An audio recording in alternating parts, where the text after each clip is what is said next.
Hello everyone and welcome back to our video lesson series for English File 4th edition Intermediate. Whether you're learning English for work, for travel, or just for the fun of it, this course is designed to help you build your confidence and improve your fluency. Today we're diving into Unit 10, Part A, Idols and Icons. What is an idol? What is an icon? These are people or things that we admire, that inspire us, that represent something important. In this lesson, we'll talk about famous people, design classics, and the things that become symbols of an entire era. Here's what you will do today. First, reading. You will look at photos of 9 famous people who died in 2016. You'll read short texts about their lives and what made them icons. Then you will answer questions to check your understanding and talk about which people you already knew. Then grammar, part 2. This is a very important topic. You will learn about 2 types of relative clauses. You will practice when to use who, which, where, and whose. Next, speaking. You will first answer 5 quiz questions about vocabulary from earlier lessons.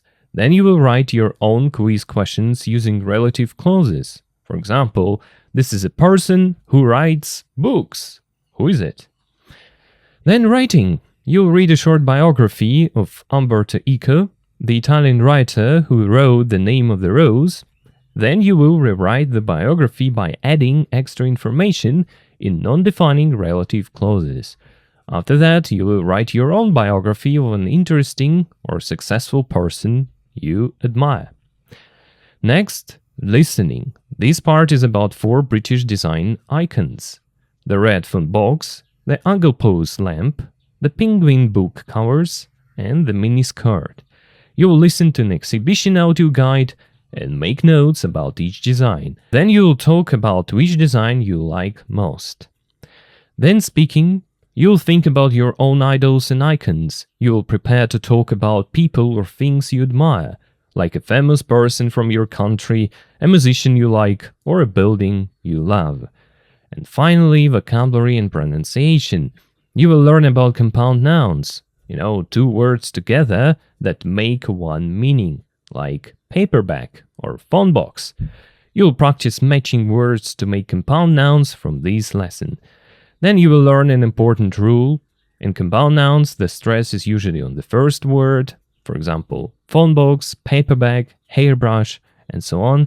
And finally, you'll play a vocabulary race with compound nouns from English file from 1 to 10, or from files.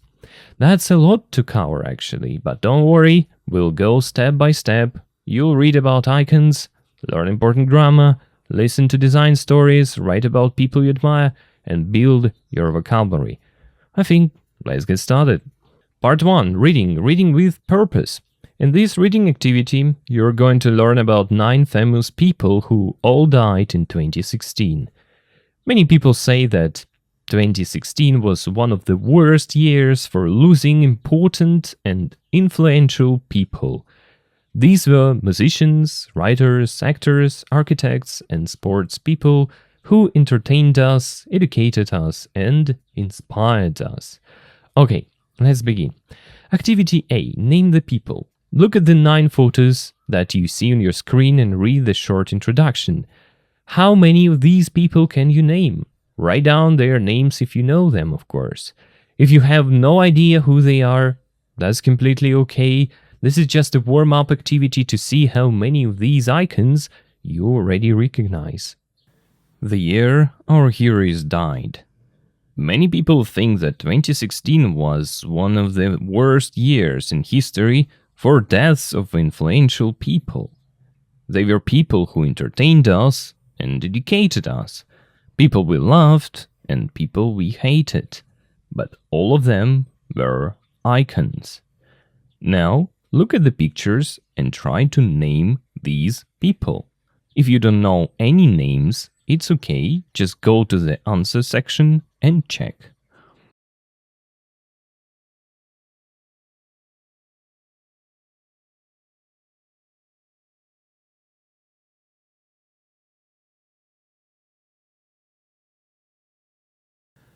1. David Bowie. 2. Alan Rickman. 3. Harper Lee. 4. Joan Cruyff. 5. Zaha Hadid. 6. Prince. 7. Muhammad Ali. 8. Leonard Cohen. 9. Carrie Fisher. Activity B. Read and connect. Now read the texts. Which ones did you already know most about? Think about which people you knew before today and what new information you learned about them. This is a chance to connect your own knowledge with the new information in the texts. Actually, the main task is just to read and understand. 1. David Bowie died the 10th of January 2016, aged 69. His death came as a shock to many, including his friends, and the hour after his death was made public, 20,000 tweets a minute were posted about him. He had released his album Black Star only 2 days before he died.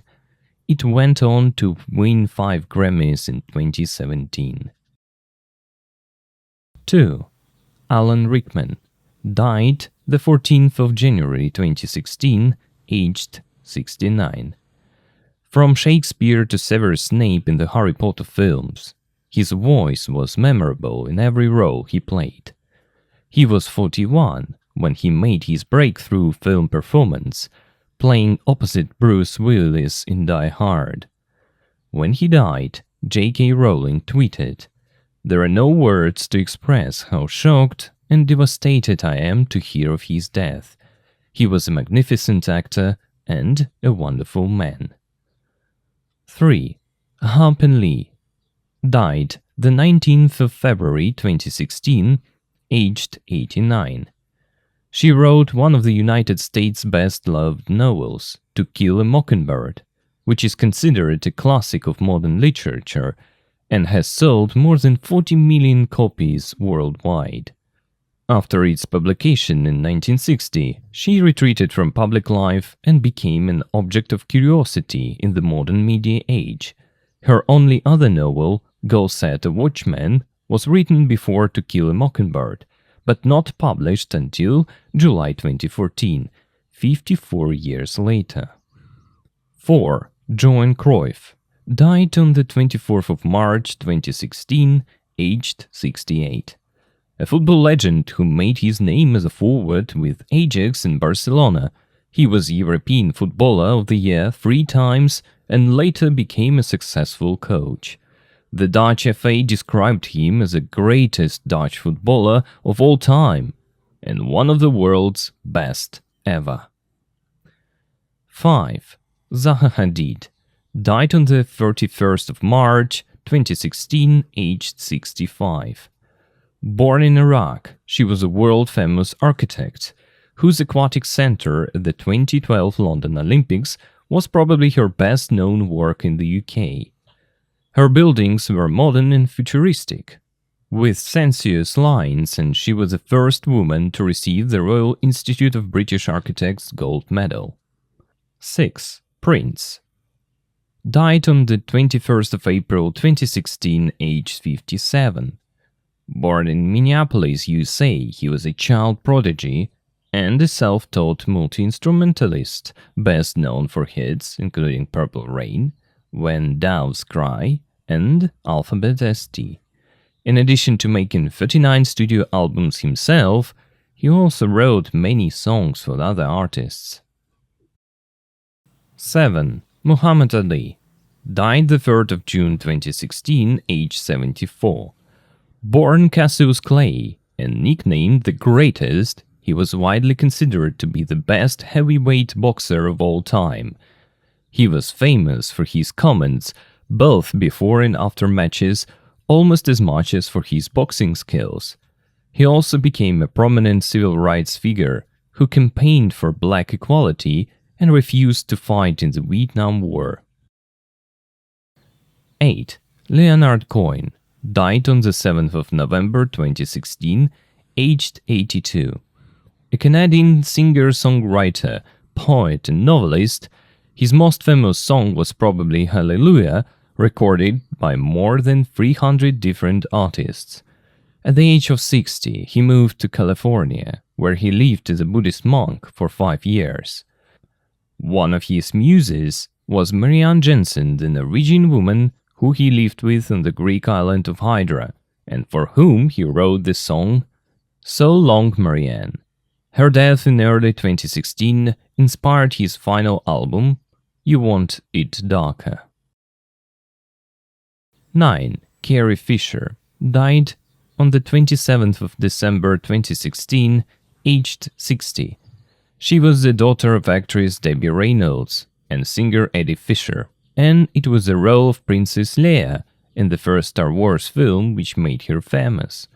From 1977 to 1983, she dated musician Paul Simon, who she met on the set of Star Wars, and she was later very close friends with the singer James Blunt.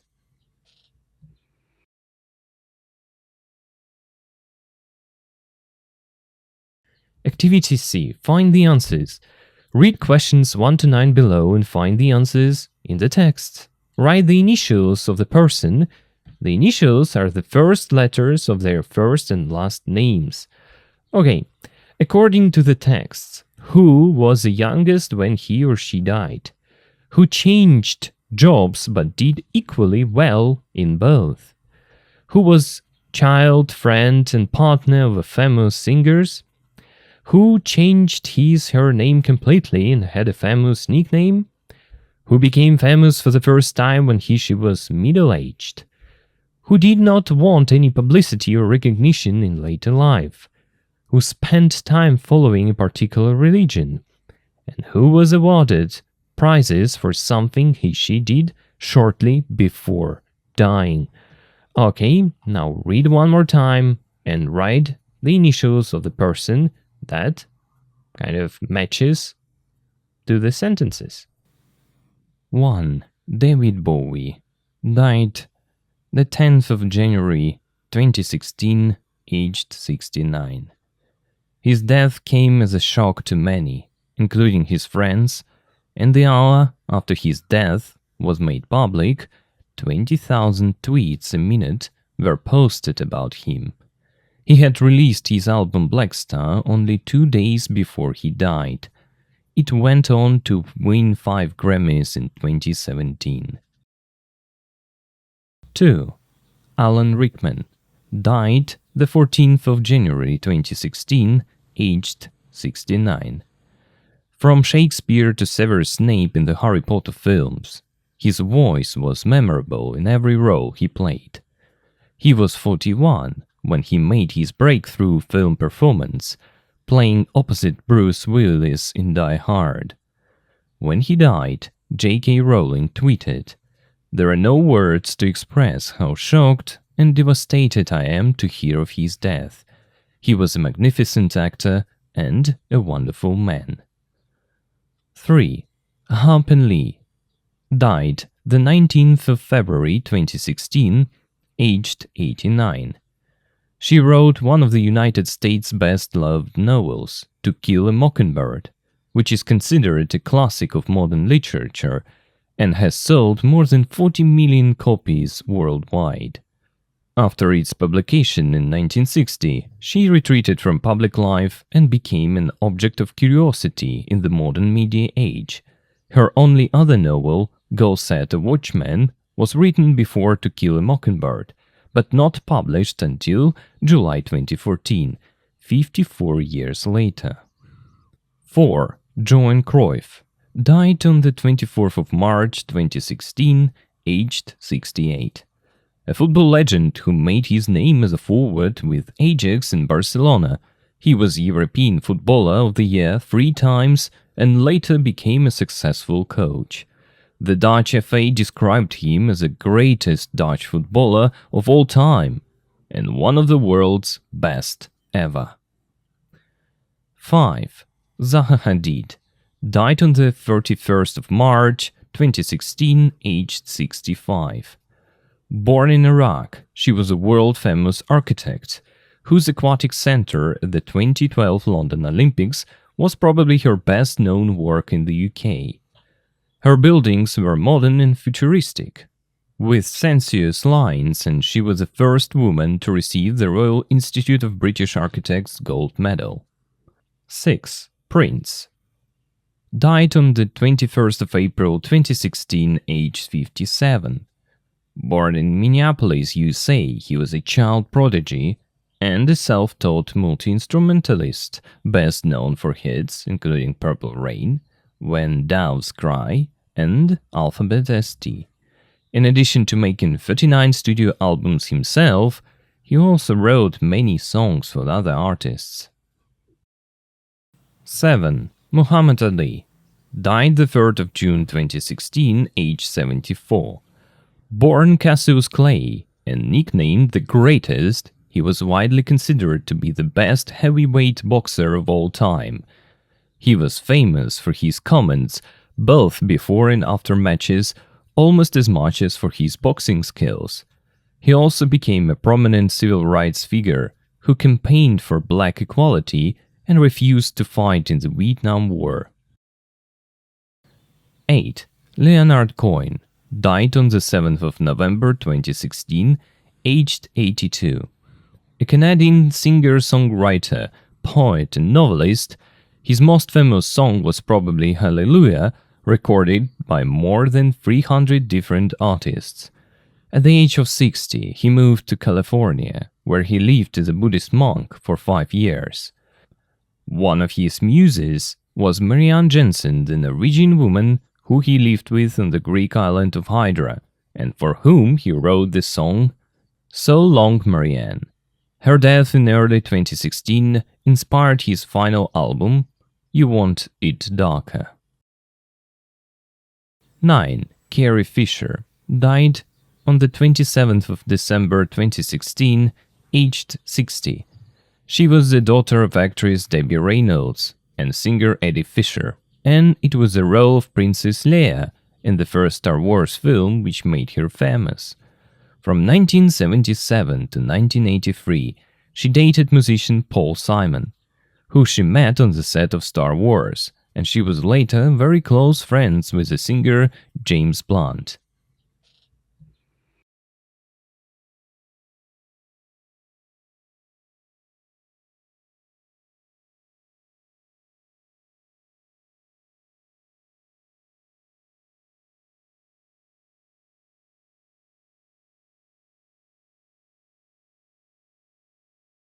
Let's check your answers. Okay. 1. P. Prince was the youngest when he died. Prince, born 1958, died at age 57. Looking at all the ages, Prince was the youngest person in this group when he died. 2. J.C. Johan Cruyff changed jobs but did equally well in both.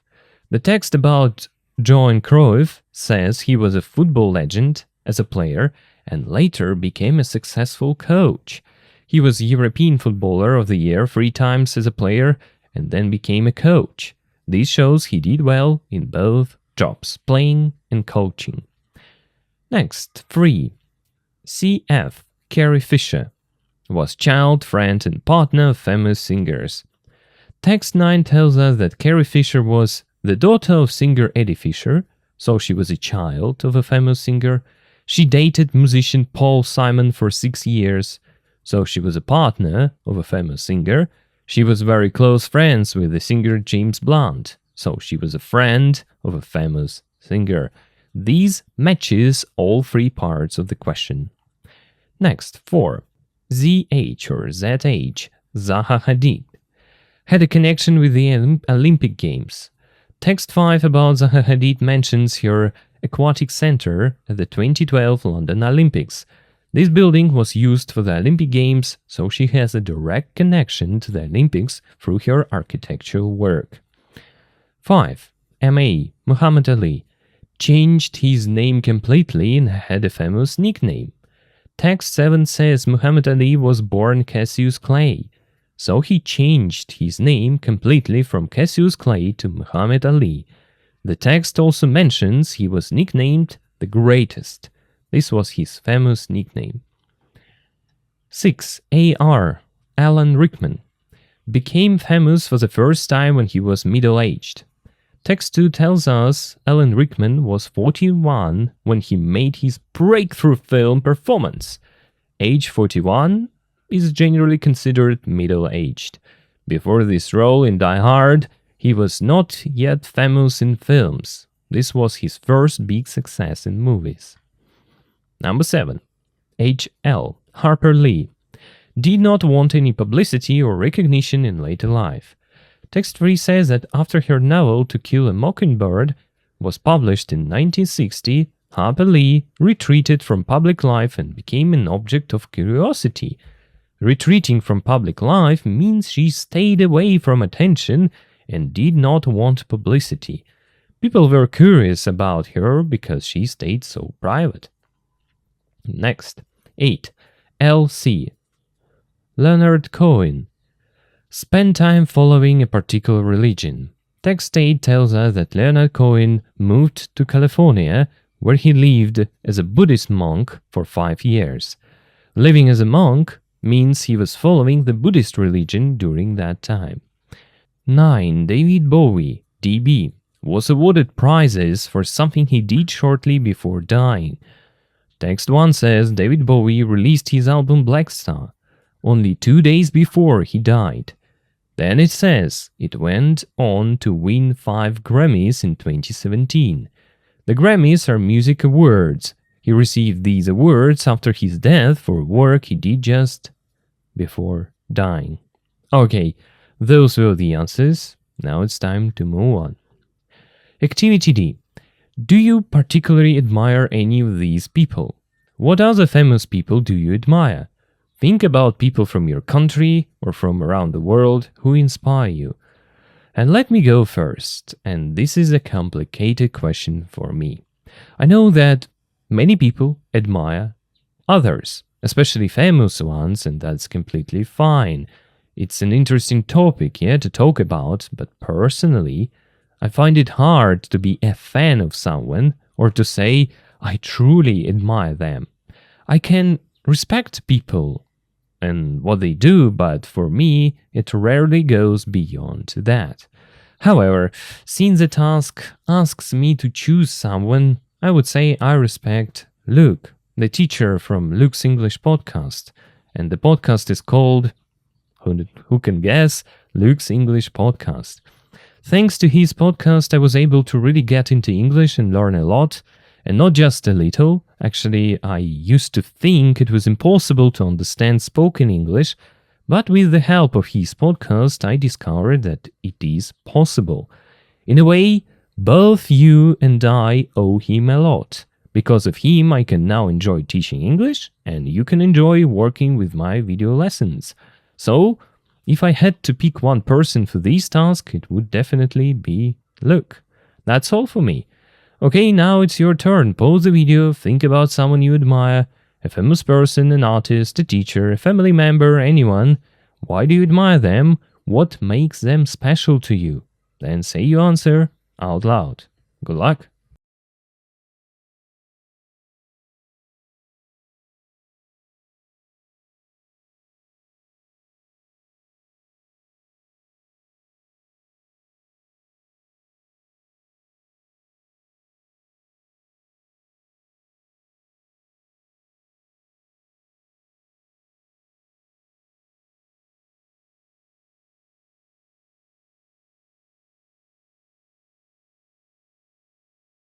Now I'm going to translate this text and help you get some vocabulary.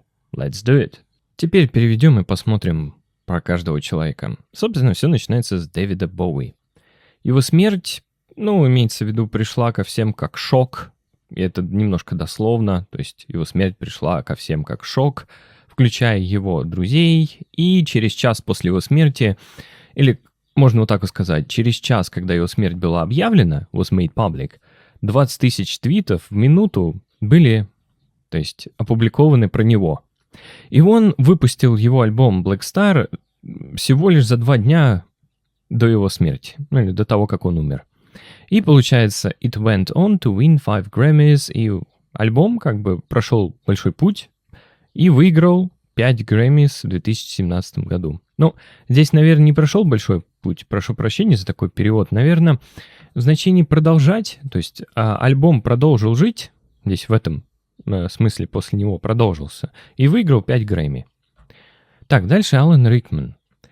От Шекспира до Северуса Снейпа в фильмах Гарри Поттера. Его голос был memorable, то есть запоминающимся в каждой роли, которую он играл. Ему было 41, когда он, получается, made his breakthrough film performance. Вот тут интересно. Breakthrough — это прорывной.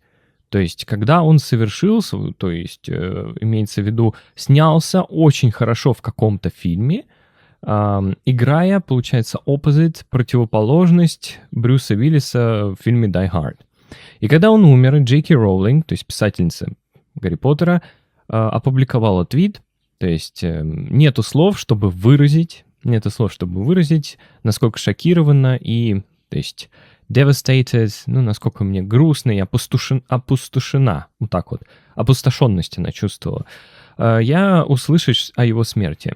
Он был, то есть, хороший актер, magnificent, замечательный актер и замечательный человек. То есть такой вот момент здесь. Дальше, Харпер Ли. Она написала один из самых наилюбимейших романов в США, который называется «Убить», по-моему, пересмешницу. Я не помню точно, как называется, буду называть просто «Kill a Mockingbird», которая, получается, считается классикой современной литературы и продалось более чем 40 миллионов копий по всему миру. Worldwide, по всему миру. После публикации в 1960 году she retreated, то есть она отступила. Здесь retreat — отступить, то есть она отступила от общественной жизни и стала, то есть, объектом любопытства. Она стала объектом любопытства в современную эру медиа. То есть, другими словами, она куда-то пропала, а всем все интересно, а о ней информации нет. Ее единственный другой роман «Go Set a Watchman», просто название, был написан перед вот этим романом, но все-таки не опубликован перед июлем 2014, 54 года спустя. Так, то есть имеется в виду, что он только в этом году был опубликован, а до этого нет. Дальше. 4. Джоэн Кроуф. Футбольная легенда, которая сделала свое имя в качестве форварда. Это нападающего, по-моему, но я могу ошибаться, я не сильно силен в футбольной лексике. С Аяксом и Барселоной. Он был европейский футболист, то есть 3 раза подряд, имеется в виду эту номинацию, и позже стал успешным тренером. Голландской, это я так понял, Football Association, то есть Ассоциация футбола Голландии, описывала его как самый величайший голландский футболист всех времен и один из мировых лучших, то есть лучших в мире. Так, Заха Хадид. Родилась в Ираке, она была всемирно известным архитектором, чей, то есть вот этот водяной центр, не водяной, как сказать, акватик центр, это центр, связанный с водой. Ладно, надеюсь, вы поняли. В 2012 году на Олимпийских играх в Лондоне был, возможно, самой узнаваемой работой в Великобритании. Ее здания были современными и футуристичными, то есть такие похожи на будущее. With вот это вот слово sensuous. Sensuous — это такие утонченные, изящные, вот такое вот слово линиями. И она была первой женщиной, которая получила, то есть Королевский институт британских архитекторов, золотую медаль. Тут я как электронный переводчик перевел. Ладно. Здесь основная мысль понятна. Потому что Royal — королевский, британский, на архитект Gold Medal. Я думаю, все слова эти знакомы. Так, дальше принц. Родился в Миннеаполисе, США. Он был, то есть, ребенком, чудо-ребенком, грубо говоря. Нет, не чудо-ребенком, как это опять же перевести. Гений, можно сказать, то есть ребенком-гением и самоучкой. Multi-instrumentalist — это имеется в виду, что он играл на многих-многих музыкальных инструментах. И он лучше всего известен за такие хиты, включая, то есть тут у нас Purple Rain, Фиолетовый дождь, When Doves Cry. Честно не помню, что такое Doves, признаюсь. Но это название песни. Уж простите, мне название песни не перевел. Алфавит. Так, in addition, то есть дополнение к 39 студио-альбомов. То есть мало того, или в дополнение, то, что он сделал 39 альбомов сам, он также написал множество песен для других artists. Здесь не художники, а в смысле деятели культуры. Ну, певцов имеется в виду. Вообще artist, то есть человек, занимающийся искусством. От слова art, искусство. Так, это первые 6. Давайте еще 3 разберем. 7. Мухаммед Али. Родился под именем Кассиус Клей и получил прозвище «Величайший». Он, то есть, широко считался, то есть, будучи лучшим боксером в тяжелом весе всех времен.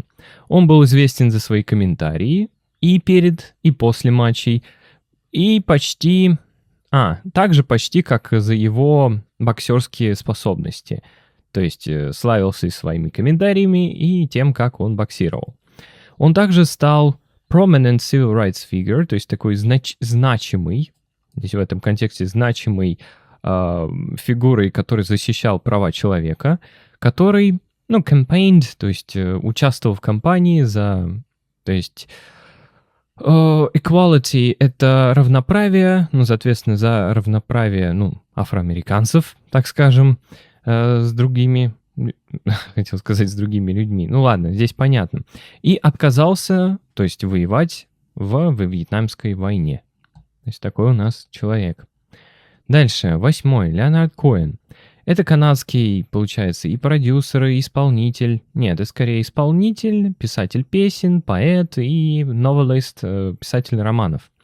Его самая известная песня была, возможно, «Аллилуйя», которая была записана более чем 300 различными музыкантами. То есть ее перепевали столько раз. Ну ладно. И в возрасте 60 лет он переехал в Калифорнию, где жил в качестве буддийского монаха 5 лет.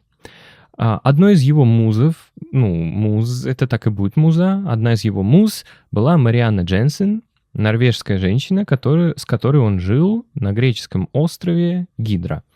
И с которой он написал песню, для которой он написал песню «So Long, Marianne».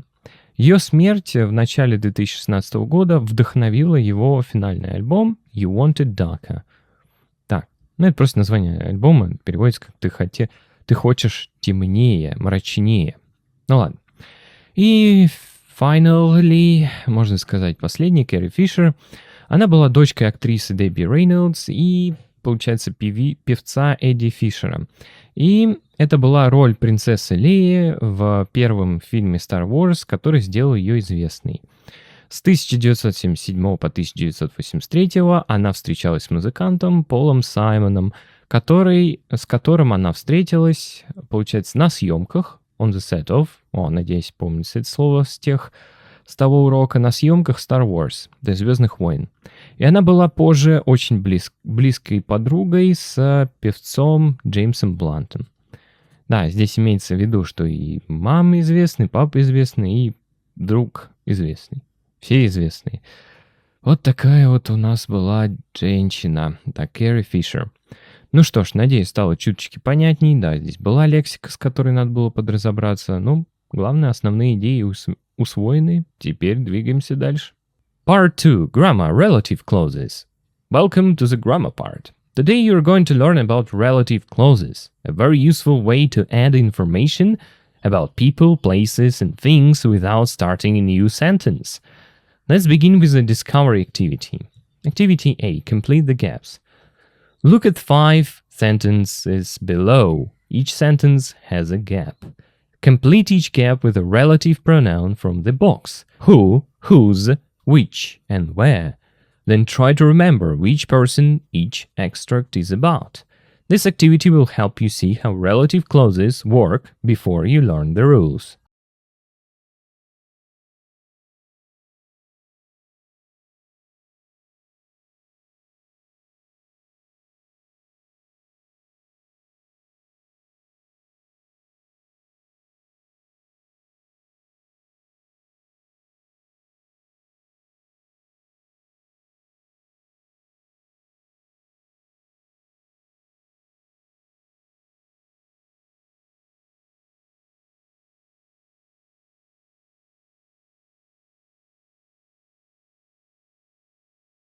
Okay, answers. Extract 1. Harper Lee. She wrote To Kill a Mockingbird, which is considered a classic of modern literature. So we use which for things. Here which refers to the book To Kill a Mockingbird. Extract 2. Leonard Cohen. At the age of 60, he moved to California, where he lived as a Buddhist monk for 5 years. One of his muses was Marianne Jensen, the Norwegian woman who he lived with on the Greek island of Hydra. So, we use where for places. Here, where refers to California. In the second part, we use who for people. Marianne Jensen is a person. In this sentence, you can also leave out who because it is the object of the verb. Extract 3. Carrie Fisher. It was the role of Princess Leia in the first Star Wars film which made her famous. We use which for things, here which refers to the film role. And extract 4. Muhammad Ali. He also became a prominent civil rights figure who campaigned for black equality. We use who for people. Here who refers to Muhammad Ali. And extract 5. Zaha Hadid. She was a world-famous architect whose aquatic center at the 2012 London Olympics was probably her best-known work in the UK. So we use whose for possession. Here whose show that the aquatic center belongs to Zaha Hadid. It is her design. So, let's take a look at the chart with a summary. Who for people? He is a man who helped me. Which for things? This is a book which changed my life. Where for places? That's a cafe where we first met. Whose for possession? His, her, its. She's a writer whose book won a prize. Okay, now you have discovered the basic rules of relative clauses. In the next activities, you will learn about the difference between defining and non-defining relative clauses, and when to use commas. Now, let's continue and listen to the examples first. 10.1 1. Harper Lee is the woman who wrote To Kill a Mockingbird. I'm looking for a book which teaches you how to relax. That's the house where I was born. 2. Is Frank the man whose brother plays for Manchester United? It's a tree whose leaves change colour in autumn. 3. I've just had a text from the girl I met on the flight to Paris. This is the phone I bought yesterday. 10.2 This painting, which was painted in 1860, is worth millions of pounds. Last week, I visited my Aunt Jane, who's nearly 90 years old. Burford, where my grandfather was born, is a beautiful little town. My neighbour, whose son goes to my son's school, has just remarried. Okay, here is some good news. This grammar is actually quite simple. Yes, you heard it correctly. But sometimes books make it look difficult with too many rules and long words. So, in this video we'll forget the complicated terms. We will look at the examples first and let the grammar explain itself. You already use relative clauses in your own language without thinking about it. You just don't know the name for them, so relax. This will be easy. Let's read the grammar rules together. Okay, what are relative clauses? Look at these two sentences. Sentence A. I know a woman. She works in London. And sentence B. I know a woman who works in London. See the difference? Sentence B is shorter and sounds more natural. The words who works in London is a relative clause. It gives you more information about the woman. That is all a relative clause does. It joins two ideas together so your English sounds smoother and more natural. The 5 relative pronouns. In English, you have 5 main words to join ideas. Who? People. The woman who lives next door is a doctor. Which? Things and animals. I love the song. Which won the Grammy? That. People or things. She is a girl that I met in Paris. Where? Places. This is a cafe where we first met. Whose? Possession. He's, her, there, and etc. That's the man whose dog bit me. So, keep it in mind that we can use instead of who and instead of which. You see? Who for people, which for things, but that we can use both for people or things. And things, sorry. Next, the simple rule. Here is the only rule you need to remember. A relative clause gives you more information about a person, place, or thing. That's it. Everything else is just details. But 2 types of relative clauses. Now there are 2 types, but don't worry, the difference is simple. Type 1, defining relative clauses. No commas. Just for a case, a comma, it is this symbol. It's a comma. Commas. So, when we don't put commas. These clauses give you essential information, very important information. This means you cannot remove the clause. If you remove it, the sentence loses its meaning. Look at these examples. Harper Lee is a woman who wrote To Kill a Mockingbird. If you remove who wrote To Kill a Mockingbird, the sentence becomes Harper Lee is a woman. Which woman? You don't know. The information is essential. You can't remove it. Example 2. I'm looking for a book which teaches you how to relax. Remove the clause I'm looking for a book. What kind of book? You don't know essential information, like I'm looking for a book, but which book? Example 3. That's the house where I was born. Remove the clause and we have that's the house. Which house? You lose the important information. Important things to know about defining clauses.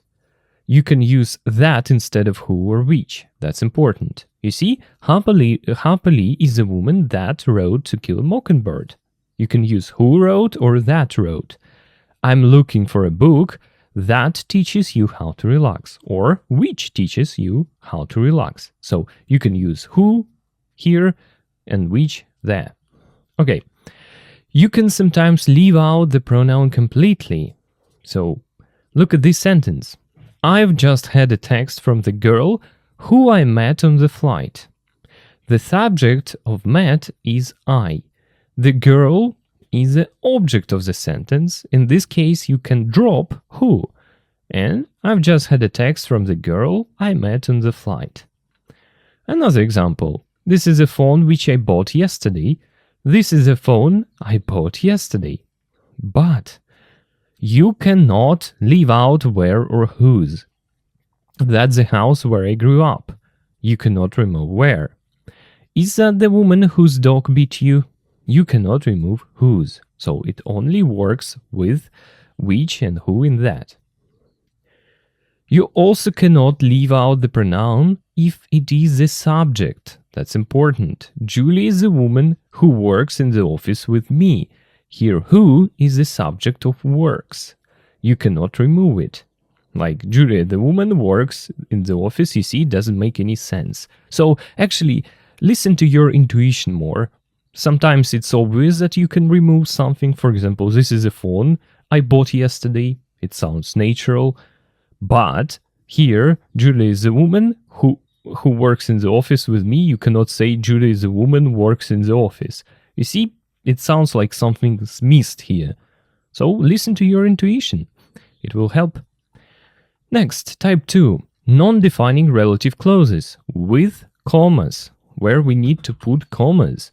These punctuation marks. These clauses give you extra information.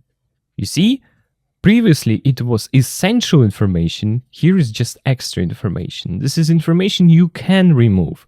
The sentence still makes perfect sense without it. Look at these examples. This painting, which was painted in 1860, is worth millions of pounds. Remove the clause. Let's remove it. This painting is worth millions of pounds. The sentence still makes sense. The clause just adds interesting extra information, but it's not essential. And we have commas here, 1 comma and 2nd comma. Example 2. Last week, I visited my Aunt Jane, who is nearly 90 years old. Remove the clause. Last week, I visited my Aunt Jane. Still a complete sentence. The age is extra information, so you can remove it. Example 3. Barford, where my grandfather was born, is a beautiful little town. Again, remove it. Barford is a beautiful little town. Perfectly fine. The birthplace is just an extra detail. Example 4. My neighbor, whose son goes to my son's school, has just remarried. Remove the clause, my neighbor has just remarried. You get the main information. The detail about the son is extra. So my neighbor has just remarried. It's a complete normal sentence. Important things to know about non-defining clauses. They must go between commas. That's important. Look at the commas in the examples. You see? Commas, commas, commas. They act like brackets around the extra information. You cannot leave out the pronoun. In defining clauses, you can sometimes drop who or which. In non-defining clauses, you cannot. The pronoun must stay. So whose, where, who, which, they must stay. We cannot remove them in this case. You cannot use that. It's also important. In defining clauses, you can say that instead of who or which. In non-defining clauses, you cannot. So use only who or which. Correct. This painting, which was painted in 1860, is worth millions. And we cannot say or write this painting that was painted in 1860 is worth millions. Quick comparison table. Defining clauses, non-defining clauses. Purpose. Essential information, extra information. Can you remove it? No. Sentence loses meaning. Yes, sentence still makes sense. Commas. No commas. Yes, use commas. Can you use that? In defining clauses, yes. In non-defining clauses, no. Can you omit pronoun, so not to use it? Sometimes when it's the object. Here is never. Let's practice with the icons. Remember the 9 famous people from part 1? Let's look at some sentences about them. Defining clauses, essential information, no commas. David Bowie was a singer who released Black Star 2 days before he died. Harper Lee is the author whose novel sold 40 million copies. Zaha Hadid is the architect who designed the London Olympics Aquatic Centre. And non-defining clauses, extra information with commas. David Bowie, who died in 2016, released his final album just 2 days before his death. We can remove it, it's extra. Harper Lee, who wrote only 2 novels, became famous for To Kill a Mockingbird. Extra information. Zaha Hadid, whose buildings are modern and futuristic, was the first woman to win the RIBA gold medal. So, a simple trick. If you're not sure whether to use commas, try this. Read the sentence without the clause. Does it still make sense? If yes, the clause is extra information, use commas. If no, the clause is essential, no commas. So, summary. Here is everything you learned in simple terms. 1. Relative clauses. Give more information about a person, place, or thing. 2. Use who for people, which for things, where for places, and whose for possession. 3. Some clauses are essential, no commas. Some clauses are extra, with commas. 4. In essential clauses, you can sometimes use that, and sometimes leave out the pronoun. 5. In extra clauses, you must keep the pronoun, and you cannot use that. I really hope that right now you don't have a headache, so we need some practice. Because rules are rules, as you remember, but the most important thing is to do exercises. Let's go. Now I'm going to translate these rules in Russian. If you don't need this part, skip it and then go straight to the grammar exercises. Итак, теперь пару слов по поводу правил на русском. Defining relative clauses, non-defining relative clauses. Ну, сказать, что есть абсолютно аналогичный термин, это соврать. Поэтому переводить смысла нет. Понимаете, это так просто, как термин для обозначения такого типа предложений. Non-defining relative clause, я тоже его буду использовать здесь. Это термин для обозначения вот такого типа предложений с запятыми.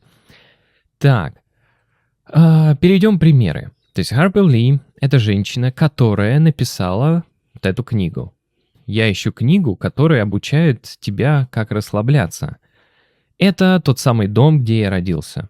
А Фрэнк, или вот так вот, а Фрэнк — это тот мужчина, чей брат играет за Манчестер Юнайтед. Это дерево, чьи листья меняют свой цвет этой осенью. Я только что получил сообщение от девушки, которую я встретил, имеется в виду, в самолете до Парижа. Или познакомился. Это телефон, который я купил вчера. Ну что же, мы используем defining relative clause, соответственно, такой тип предложений. Он у нас состоит из относительного местоимения плюс какая-то глагольная фраза. Relative pronoun, сразу, чтобы вы не пугались, это такие слова, как who, which, that, whose, where. Вот они, собственно, это просто термин для этих местоимений. Чтобы дать какую-то необходимую информацию или такую информацию, которую нельзя исключить про человека, место или вещь. Мы используем относительное местоимение who для людей, which для вещей и животных и where для мест. Думаю, это самое легкое здесь. Мы также можем использовать слово that вместо who or which. То есть имеется в виду, видите, даже тут в скобочках было пояснение, что в принципе в речи можно использовать that.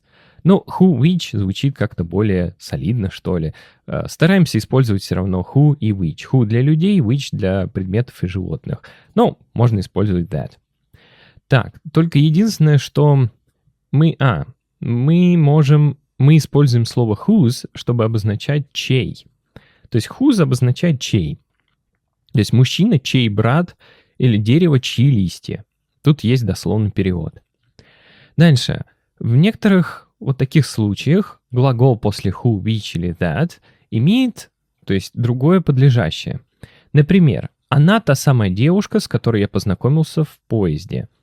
Это у нас подлежащее от вот этого слова met, познакомился из I met. В таких случаях who, which или that могут быть опущены.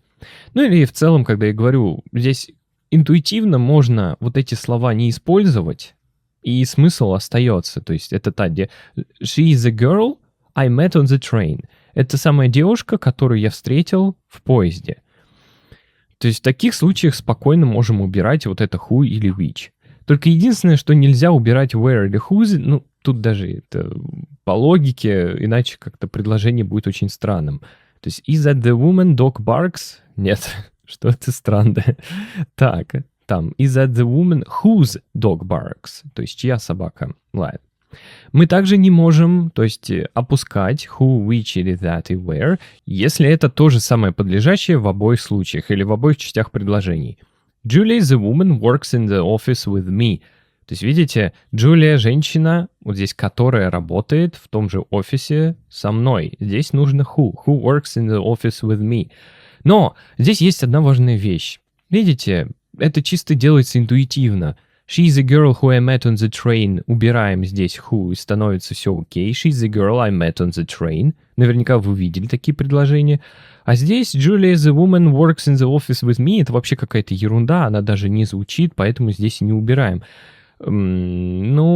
Просто ищите какую-то логику, благозвучие. Это поможет, нежели чем там знать, что, куда подлежащее, какой объект, субъект, вы только в этом запутаетесь. Больше ориентируйтесь на то, звучит ли это предложение, естественно, или нет. Вот и все, по сути. Так, дальше. Теперь вот такой тип предложений. Если это были предложения, где мы не могли убрать вот эту информацию, иначе все предложение полетит, То есть женщина, которая написала эту книгу, которая обучает тебя расслабляться, и так далее. В этом случае, в non-defining relative clauses, здесь информация дополнительная, то есть можно вполне ее убрать из предложения, и предложение все еще останется нормальным. То есть эта картина, которая была нарисована в таком-то году, она стоит 1 000 000 фунтов. На прошлой неделе я посетил свою тетушку Джейн, которой уже 90 лет. Барфорд, где мой дедушка родился, это красивый маленький город. Мой сосед, чей сын ходит в ту же самую школу, что и мой сын, только что заново вышла замуж моя соседка или заново женился. Тут не сказано, кто это по полу. Но неважно. Смысл в том, во-первых, в чем отличие? Видите, здесь добавились запятые. Если информация дополнительная, она работает, знаете, как вот в скобочках поставить в предложении просто дополнительную информацию, и все. Мы можем ее, в принципе, убрать, и ничего не изменится. Вот. И такие случаи называются non-defining relative clauses. Ну, по сути, все, что я только что сказал, здесь и написано. Ну ладно, все равно переведем. То есть мы используем вот такой тип предложений, чтобы давать какую-то дополнительную и часто не очень важную информацию в предложение. Если такое предложение пропускаем, но целиковое предложение все еще имеет смысл. Ну, это о чем я говорил. This painting is worth millions of pounds. Эта картина стоит миллионы фунтов. Вот эту штуку, в принципе, можно убрать. В таких типах предложений они заключаются в запятые. То есть имеется в виду or a comma and full stop. Или же нужно поставить запятую, точку. Но это если она в конце идет. Как, например, где тут? Вот. Who is nearly 90 years old. Дальше. И вот в таких случаях мы, во-первых, мы не можем убрать вообще вот это who, which, where, whose и так далее. То есть здесь они всегда будут оставаться. Здесь такой магии не прокатит, как с этой частью.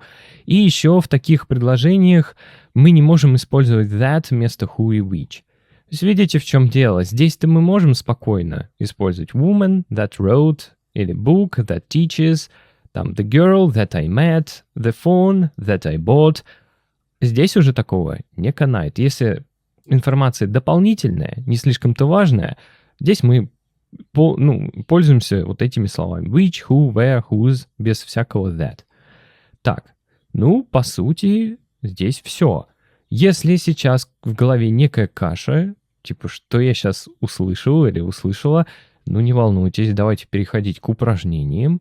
Там попробуем сделать кое-какие вещи, и затем вы просто сверитесь, послушайте меня, как я делаю эти упражнения, и, надеюсь, картинка станет в голове, целиковая, то есть полная картина. Ну что ж, давайте двигаться. Grammar exercises, activity A or exercise A. In this activity, you will complete 12 sentences with the correct relative pronoun. Choose from who, which, where, whose. Look at the example first. Minneapolis is a city. Prince was born. The correct answer is where. Why? Because Minneapolis is a place and we use where for places. So this exercise isn't difficult at all. Then activity B or exercise B. That and omitted pronouns. Now look at the same sentences again after you complete them. And in this activity, you will do two things. First, you'll tick the sentences where you can use that instead of who or which, and then you circle the relative pronouns that you can leave out completely. But remember the rules. You can use that instead of who or which in defining relative clauses where no commas. You can leave out who, which, or that when they are the object of the clause. You cannot leave out where, whose, and you cannot leave out pronouns in non-defining clauses with commas. So let's look at the example. Minneapolis is a city where Prince was born. Can you hear that? Yeah? No, because where is for places. You cannot replace where with that. Can you leave out where? Also no, you can never leave out where. Then you will go through sentences 1 to 12 and decide for each one. And finally, activity C or exercise C, add commas where necessary. In this activity, you will add commas to sentences that need them. Remember, non-defining clauses, extra information, need commas. defining clauses, essential information, do not need commas. Look at the example. Caroline, who lives next door to me, is beautiful. The clause who lives next door to me is extra information. You can remove it and the sentence still makes sense. Caroline is beautiful. So it needs commas. Now look at these 6 sentences. Some need commas, some do not. Add commas only where they are necessary. Here we go again. It sounds complicated, but actually, if you see the pattern, you'll do it easily. Try to complete these exercises and then check yourself.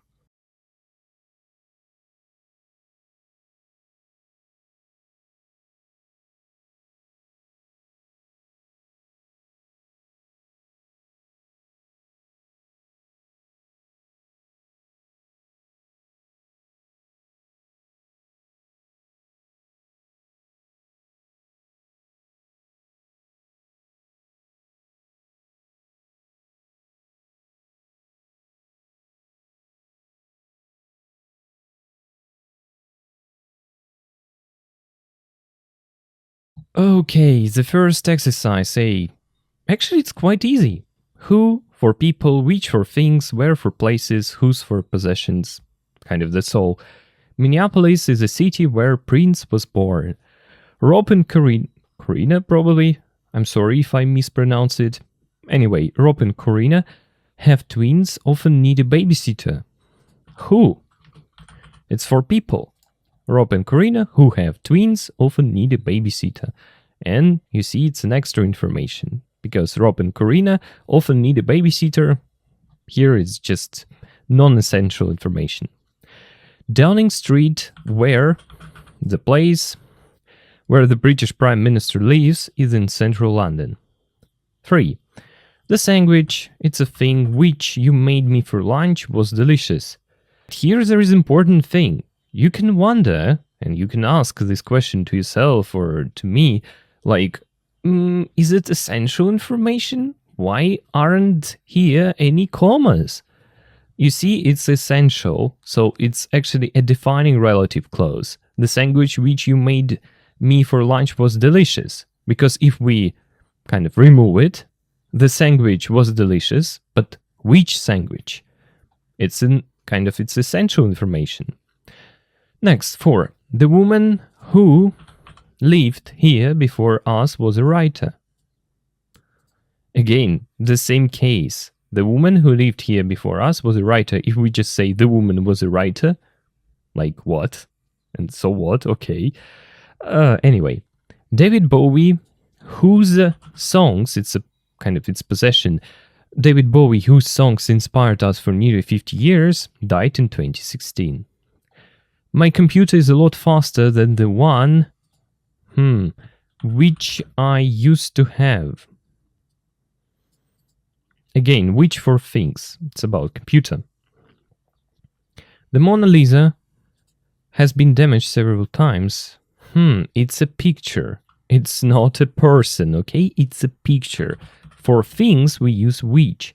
The Mona Lisa, which has been damaged several times, is now displayed behind glass.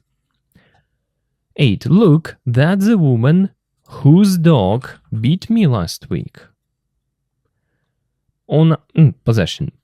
On our last holiday, we visited Stratford-upon-Avon, where Shakespeare was born. We all went to the match except Angela. Who doesn't like football? It's a person. That man who you saw at the party was my boyfriend. And that's the park where I learned to ride a bike. So the first part is quite easy. Again, who for people, which for things, where for places, whose for possession. But there is exercise B. Oh my god, look at the sentence in A. Tick the ones where you could use that instead of who, which. Let's start with it. Tick. I will copy it. Let's see. So, instead of where you cannot use that, just a rule. Kind of where and whose you just cannot. Rob and Corina, who have twins, often need a babysitter. It's a non-defining relative clause. Here we don't use that. We don't use that. The sandwich that you made me for lunch was delicious. Here we can do it. It's a defining relative clause, which, so we can use that here. The woman that lived here before us was a writer. Again, the same situation. You can use that here. Whose, we can't change to that. My computer is a lot faster than the one that I used to have. Okay, so you can use that here. The Mona Lisa, which again, it's a non-defining relative clause, extra information. Here we can't. 8. Look, that's a woman whose dog beat me last week. Instead of who, we cannot use that. Where, we cannot use that. Instead, who. We all went to the match except Angela, who doesn't like football. It's a non-essential information, it's extra information, so here we can't use that instead of who. That man that you saw at the party was my boyfriend. Here we can use it. And 12, that's the park where I learned to ride a bike. Where, we cannot use that instead of where. So, we tick sentences 3, 4, 6, and 11. Next, circle the relative pronouns which could be left out. So we can delete them and the sentence still makes sense. Let's see. So actually we cannot delete or omit or kind of where and whose. Let's not pay attention to them at all. Like where and whose, you cannot leave them at all. It comes only with who and which in special situations. So, let's see. Rob and Corina, it's a non-defined relative clause. Here we cannot leave who. Oh, sorry, not leave, but we cannot delete who. Let's use this term. Downing Street, again, where? No, the sandwich you made me for lunch was delicious. You see, it's completely okay. The sandwich you made me for lunch was delicious. So, which can be omitted here. The woman lived here before us was a writer. It doesn't make sense without who. David Bowie, again, it's a non-defining relative clause. We cannot omit who's here. My computer is a lot faster than the one I used to have. Here you can kind of omit which and it still makes sense. My computer is a lot faster than the one I used to have. So it's okay. Again, it's an extra information. We cannot omit which here. That's a woman whose we cannot omit. Where we cannot omit. So, again, it's an extra information. Sorry, it's extra information just so who stays here. That man you saw at the party was my boyfriend. That makes sense. That man you saw at the party was my boyfriend. So here we can omit who. And that's the park where stays there, so we cannot omit where. Okay, so actually, sentence 3, sentence 6, and sentence 11. Oh, that's all for part B. Next, add commas where necessary. Oh, it's easy, because let's read these sentences with this clause and without this clause, and see whether it makes sense or it doesn't. For example, Caroline is beautiful. So, we can omit this part, so there are commas. This is a place where John crashed his car. This is a place. Place what? And so what? Place is place. This is a place where John crashed his car, so we don't need commas here because it's a defining relative clause. Essential information. The castle that we visited yesterday was amazing. Again, that essential information, like the castle was amazing. Which castle? What castle? We don't know. It's essential. The castle that we visited yesterday, exactly this castle was amazing. Beijing, which is one of the world's biggest cities, has a population of over 25 million. You see, Beijing has a population of over 25 million. It's extra information. Here we put commas. Here, and a comma here, because it's extra information. Next, Adele's 25, which was released in 2015, is one of the best-selling albums of the last 10 years. Again, Adele's 25 is one of the best-selling albums of the last 10 years. It's extra information, so let's put commas. Adele's 25 is just in the name of the album. So here, yes. So you can omit it, you can delete it, or remove this clause, and everything still makes sense. These are the shoes which I'm wearing to the wedding tomorrow. These are the shoes. If we kind of say without it, these are the shoes. And what kind of shoes? So what? So here it's essential information. We don't need commas here. Sally and Joe, who got married last year, are expecting their first baby. You see, Sally and Joe are expecting their first baby. This is kind of extra information, non-essential. Sorry, it's not essential. So, who got married last year? Just some extra fact. So Sally and Joe are expecting their first baby, or Sally and Joe, who got married last year, are expecting their first baby. Whoa. So, I hope you're still with me. Don't worry. Let's do an extra task to practice. I know it seems kind of easy, but just because there are lots of linguistical terms and, I don't know, lots of difficult words, yeah, it looks like really difficult or it's a really difficult piece of grammar. But actually, it's not. But you need, you need a lot of practice, actually. And after this practice, you will notice the pattern. But anyway, let's do more. Extra practice. Okay, now you have another opportunity to practice with a different type of text. This time you'll read about a student named Elena who talks about her favorite things in life. Her favorite place, song, number, photo, person, animal, shop, and object. This is a great way to see how relative clauses are used in real personal writing. Let's get started. Activity A. Complete the article. In this activity, you will read an article about Elena's favorite things. Complete each gap with the correct relative pronoun who, which, where, whose. For example, my favorite place in the world is the town I was born. The correct answer is where, because we're talking about a place. So you will fill in gaps from 2 to 12. Then activity B. That and omitted pronouns. Now look at the same sentences again and answer 2 questions. In which sentences could you also use that instead of who or which? In which sentences could you leave out who or which? And remember the rules one more time. You can use that instead of who or which in defining relative clauses with no commas. You can leave out who, which, or that when they are the object of the clause. You cannot leave out where or whose.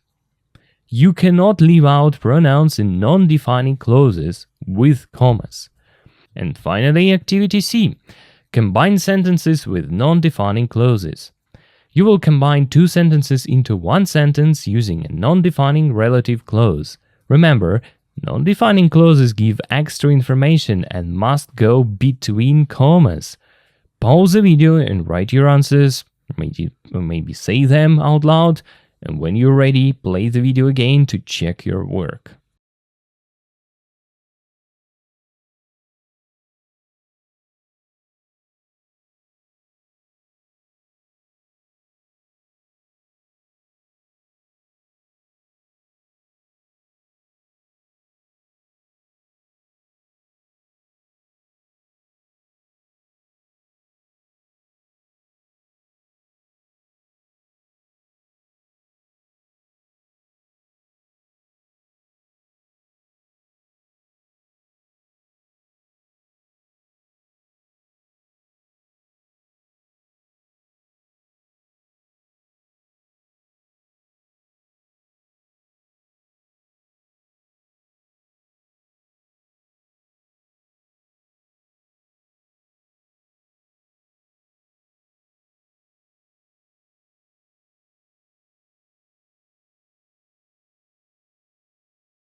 So here we go again. The same tasks actually. Complete the article with who, which, where, whose.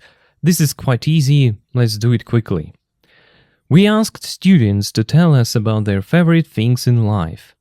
This week, Helena, a student from Brazil, tells us about hers. A place. My favorite place in the world is the town where I was born. I've traveled all over the world, but it's still the place which I love the most. The place which I love the most. And you can ask, stop, we use where with places. Sometimes yes, but sometimes we can use which and it will make sense. Like you see, the place which I love the most. It's not where I love. That's strange. So which is the correct word here. A song.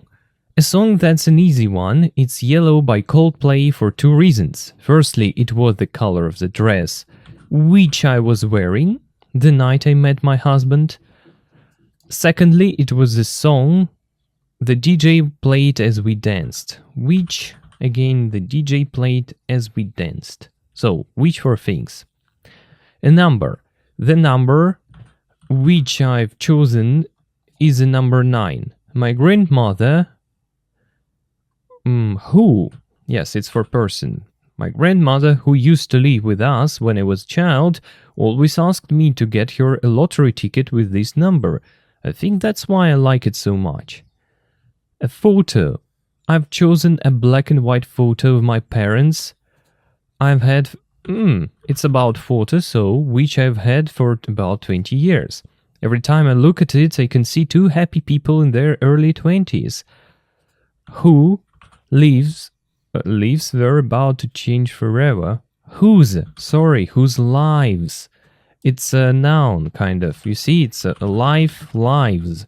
So, whose lives were about to change forever. Why? Well, because my mom was pregnant with me in the photo. That's nice. A person, my English teacher.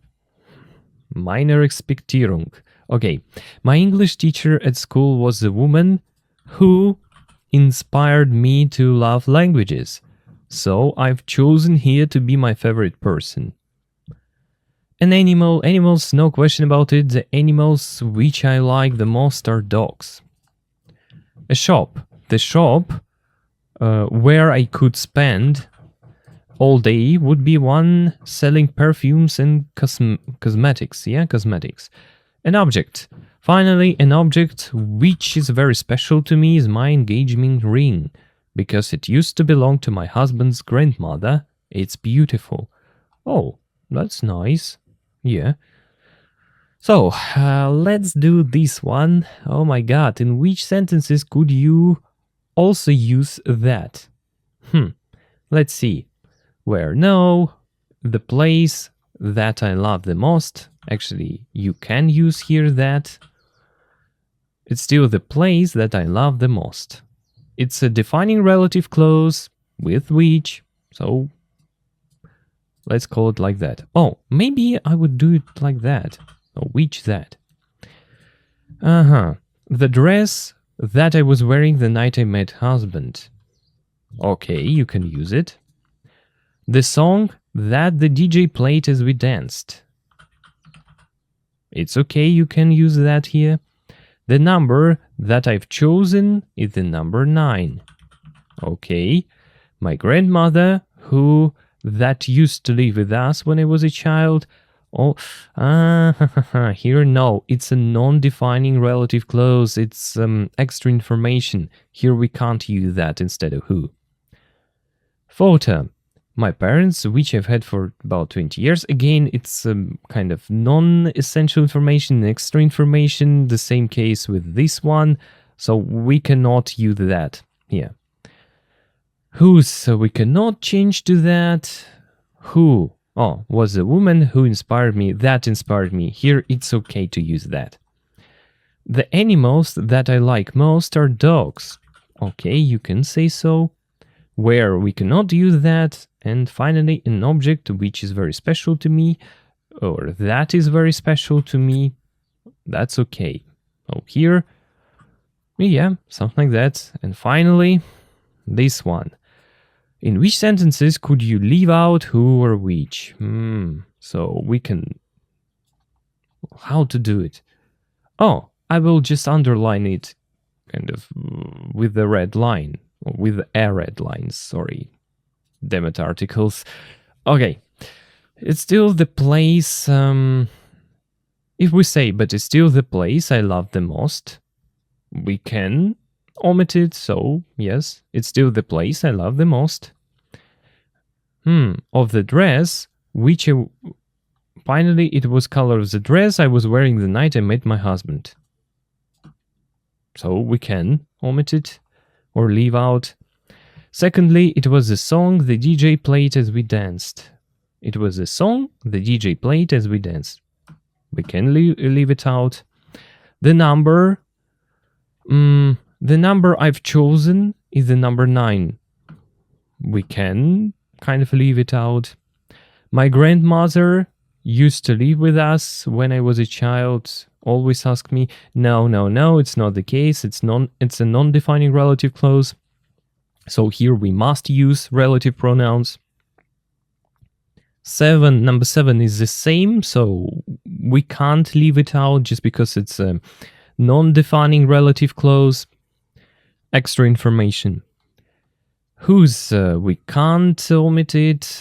Who, okay, was a woman inspired me. No, it must stay here, because you see, my English teacher at school was a woman inspired me. No, it's who inspired me. Animals, no question about it. The animals I like most are dogs. Here we can leave it out. And the shop, we cannot leave it out. It's where and whose, they always stay. Finally, an object is very special to me. An object is very special to me. No, an object which is very special to me. Here we cannot leave it out. Yeah, you see, like an object is very special to me. But which object? Of course, we must use which here. So, somehow like this. Again, I hope you don't have a headache. Now let's take a look at the other exercise. And this one is good, because, yeah, I like it. Oh, let's make it smaller, I hope you don't mind. Our neighbors have lived next door to us for 15 years, they're both teachers. Our neighbors, who are both teachers, have lived next door to us for 15 years. Sydney is well known for its opera house and harbour bridge. Many people think it's the capital of Australia. Sydney, which people think is the capital of Australia? Or Australia, sorry. So, kind of additional information, yeah. Sydney, which people think is the capital of Australia, is well known for its opera house and harbour bridge. And by the way, here you can't use where because it's strange. You see, Sydney, where people think. No, just which people think. Our local post office has closed down. My grandmother used to work there. Our local post office, here is another case where my grandmother used to work has closed down. Where my grandmother used to work. Pablo Picasso was one of the world's most famous artists. His best known painting is I'm sorry, can't pronounce it. Pablo Picasso was one of the world's most famous artists. Maybe whose best known painting? Painting, right? Is this word. I'm really sorry, but really have no idea how to pronounce it. So Pablo Picasso, whose best known painting is was one of the world's most famous artists. Next, the hurricane was the worst storm for over a century. It hit the city of New Orleans. The hurricane, which was the worst storm for over a century. The hurricane which hit the city of New Orleans was the worst storm for over a century. Okay. And Wolfgang Amadeus Mozart. Okay, just Mozart was an extremely talented composer. He died when he was 35. Mozart, who died Yes, it's just Mozart, who died when he was 35, was an extremely talented composer. Actually, that's all here. Okay, something like that. I really hope, again, that you kind of don't hate this grammar. You see, it can be enjoyable when you kind of understand the patterns, how to do it. And one little thing. So don't worry too much about that, okay? Like commas, no commas, extra information, essential information, and stuff like that. Just calm down. I think you can use who, which, where, and whose quite easily. And believe it or not, for this level, it's enough. But maybe in the future, when you need to write a lot, for example, yes, this thing will be useful. But right now, you just at least got a small picture of what it is, and that's enough. Okay, let's move on. Oh, some speaking. Now it's time to speak. Look at the photos of the 9 iconic people from part 1. You won't see the texts, so you cannot read them. You have to use your memory. Then follow these steps. Say a sentence about each person. Begin with he, she, is the actor who, the writer that, is the musician whose, is the architect who, and use the correct relative pronoun for each person. Then try to add some more information about that person. Use your memory from the text. And actually, look, this task is optional. There aren't any correct answers at all. Your goal is just to practice using relative clauses. It's up to you to do it or just to skip it. But if you have some mood, if you have a partner, it's a fun way to practice speaking. Anyway, good luck.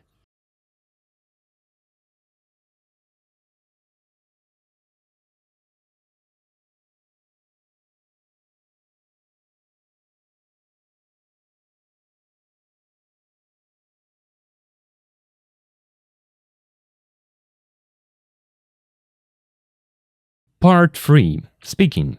Now it's time to have some fun, so to speak. In this part you're going to do a quiz. First you will answer 5 quiz questions. All the answers are words you have studied before in this course. Then you will create your own quiz questions using relative clauses. Finally, you will test yourself. This is a great way to practice grammar while also reviewing vocabulary. Let's get started. Activity A. Look at these 5 quiz questions. How many can you answer? Write down your answers. Each question asks, what do you call? And then gives a definition using a relative clause. Your job is to find the word that matches each definition. So try to do it, and then let's check it.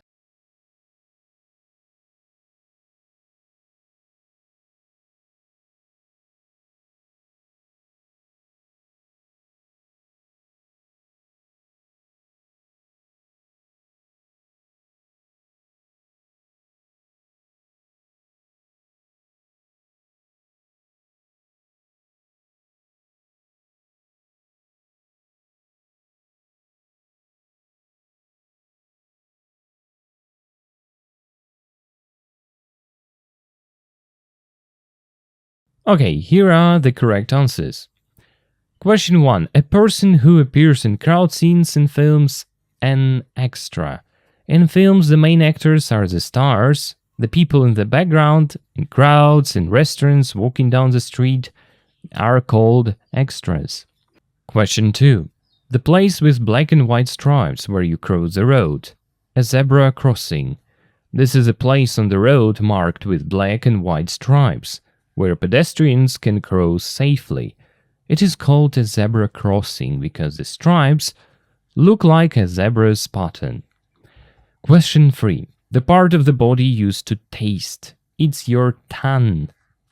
Your tongue has taste buds that allow you to taste sweet, sour, salty, bitter, and umami flavors. Next, question 4. The thing which covers the top of a house. It is the roof. The roof is the top covering of a building. It protects the inside from rain, snow, and sun. Question 5. A man who a woman is going to marry. Your fiancé. When a couple is engaged, the woman is called the fiancé and the man is called the fiancé. Notice the spelling, 1 E for the man, 2 E's for the woman. Both words come from French. Okay, how did you do? Giving yourself 1 point for each correct answer. 5 correct, excellent, you remembered these words well. 3 or 4 correct, good job, you know most of them. 1, 2 correct, that's okay, now you have learned them. If 0 correct, actually no problem. These are useful words to know now, so you can learn them. Okay, let's move on. Activity B. Now it's your turn to be the quiz master. You're going to write your own quiz questions using relative clauses. Look at the example questions from Activity A. Notice the pattern. For a person, what do you call a person who? For a thing, what do you call a thing which? For a place, what do you call a place where? Use these sentence starters to write your questions. But don't worry, here are some examples to inspire you. Just make you see how it works. For example, what do you call a person who flies a plane? A pilot.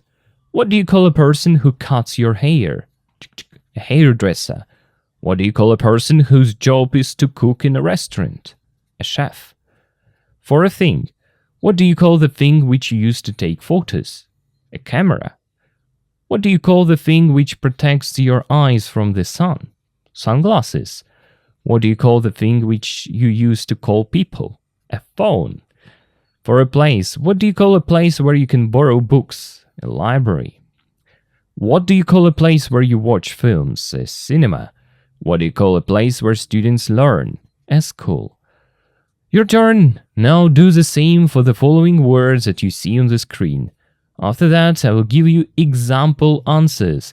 Bear in mind, your answers can be very different from mine. That's okay. We can define something using hundreds of different words. The important thing is that your relative clause is correct and your definition makes sense. So, try to define these words. Good luck with it, then listen to me and check.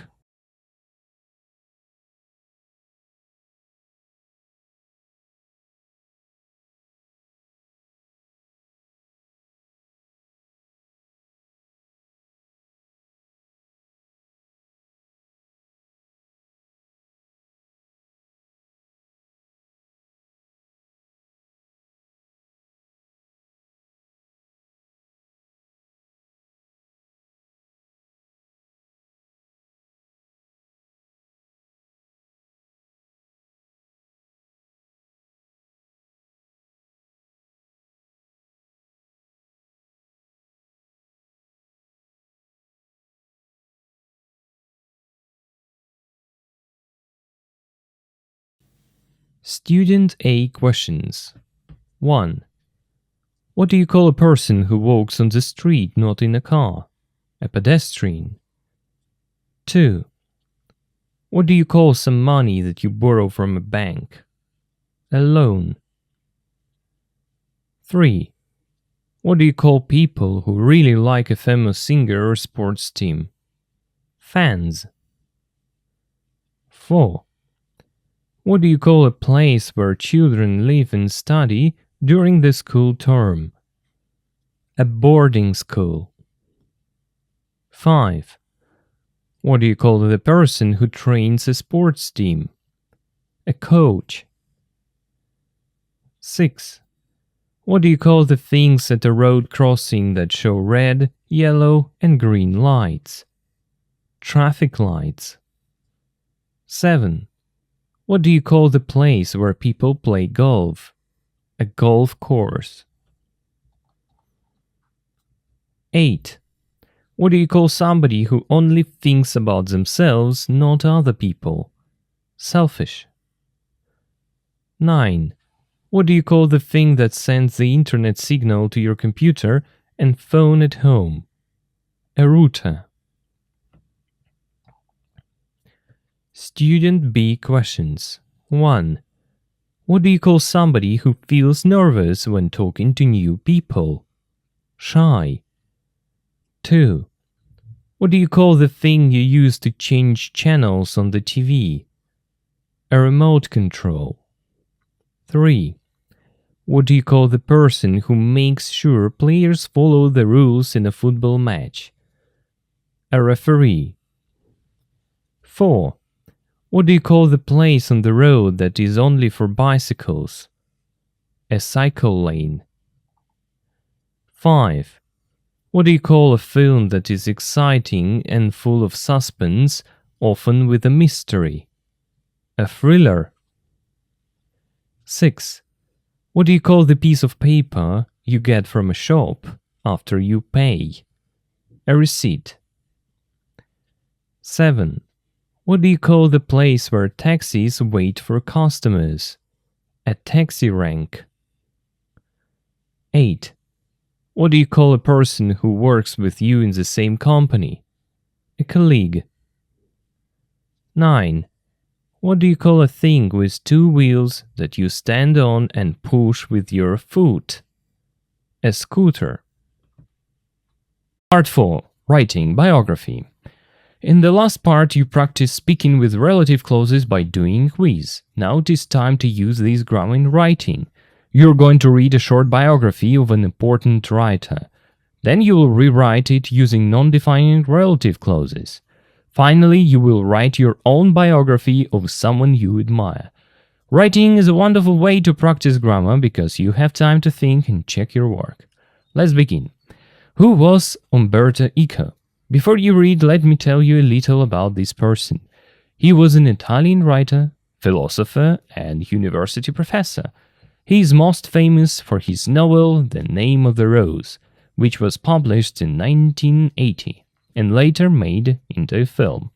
The book is a murder mystery set in an Italian monastery in the 1300s. It sold millions of copies around the world and made him famous internationally. Now let's read his biography. Okay, activity A. Read this short biography of Umberto Eco. After you read, think about this question. Do you know anything else about him? Umberto Eco was a novelist, critic, and academic. When he was young, he loved reading everything from comics to classic novels. His father wanted him to be a lawyer, but he decided to study philosophy and literature at the University of Turin. After he graduated, he worked for Radio Televisione Italiana. During this time, he wrote his first book. In September 1962, he married Renata Ramghi. They had a son and a daughter. They lived in an apartment in Milan. During the 1980s and 1990s, Eco was a visiting professor at Harvard and Columbia Universities in the USA. Eco is best known for his novel The Name of the Rose. The book is a murder mystery set in a 14th century Italian monastery. Eco died in Milan in 2016. Activity B. Rewrite with non-defining relative clauses. Now you will rewrite this biography. Below are 7 sentences from the original text. Each sentence has extra information that you need to add. Your job is to combine the 2 pieces of information using a non-defining relative clause. Remember the rules, yeah? They give extra information that you can remove actually. They go between commas. And you cannot use that, only who, which, where, and whose. And you cannot leave out the relative pronoun. Look at the example first. Original sentence. Umberto Eco was a novelist, critic, and academic. Extra information, he was born in Italy in 1932. So, Umberto Eco, who was born in Italy in 1932, was a novelist, critic, and academic. Now it is your turn. Rewrite sentences from 2 to 7. The extra information is provided for each one.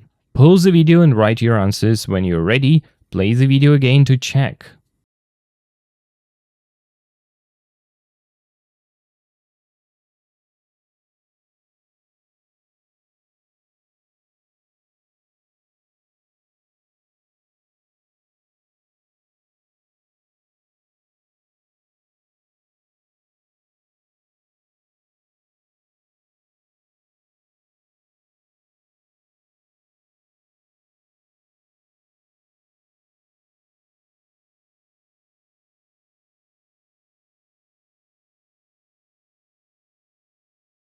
1. Umberto Eco, who was born in Italy in 1932, was a novelist, critic, and academic. 2. After he graduated, he worked for Radio Televisione Italiana, where he became friends with artists, painters, musicians, and writers. 3. In September 1962, he married Renata Remgi, who was a German art teacher. 4. They lived in an apartment in Milan where Eco had a library of 30,000 books. 5. Eco is best known for his novel The Name of the Rose, which was published in 1980 and made into a film 6 years later. 6. The book, which sold 15 million copies and made him an international literary star, is a murder mystery, set in a 14th century Italian monastery. 7. Eco, who had been diagnosed with cancer, died in Milan in 2016. Activity C. Write your own biography. Now it is your turn. You're going to write a short biography of an interesting or successful person that you know about. This could be a famous person from your country, a musician or actor you admire, a writer or artist, a sports person, a scientist or inventor, someone from history, or even someone you know personally, like a family member or teacher. Before you start writing, make a plan. Here is a simple structure you can follow. So, paragraph 1, introduction. Who is this person? When and where were they born? What is he known for? Paragraph 2, early life. What was their childhood like? What did they study? What influenced them? Paragraph 3, career and achievements. What did they achieve? What are they famous for? What awards did they win? And finally, personal life and later years. Who did they marry? Did they have children? Where did they live? When and how did they die? If it's okay to write. But look, try to use at least 3 or 4 relative clauses in your biography. Here are some ideas. For people, Nelson Mandela, who spent 27 years in prison, became president of South Africa. Marie Curie was a scientist who won 2 Nobel Prizes. For things, Harry Potter is a series of books which sold millions of copies. His most famous painting, which he painted in 1889, is called Starry Night. For places, she was born in Paris, where she lived for most of her life. They moved to New York, where he started his first company. For possession, use whose. Shakespeare, whose plays are still performed today, died in 1616. She is a singer whose songs are popular all over the world. Okay, writing a biography is a wonderful way to practice relative clauses. You are now ready to use this grammar in your own writing whenever you need to describe people, places, or things in more detail. So, try to do it, but remember, all writings are optional. You can skip it, or you can do it. It depends on whether you need this skill, or maybe you don't. So, it's up to you.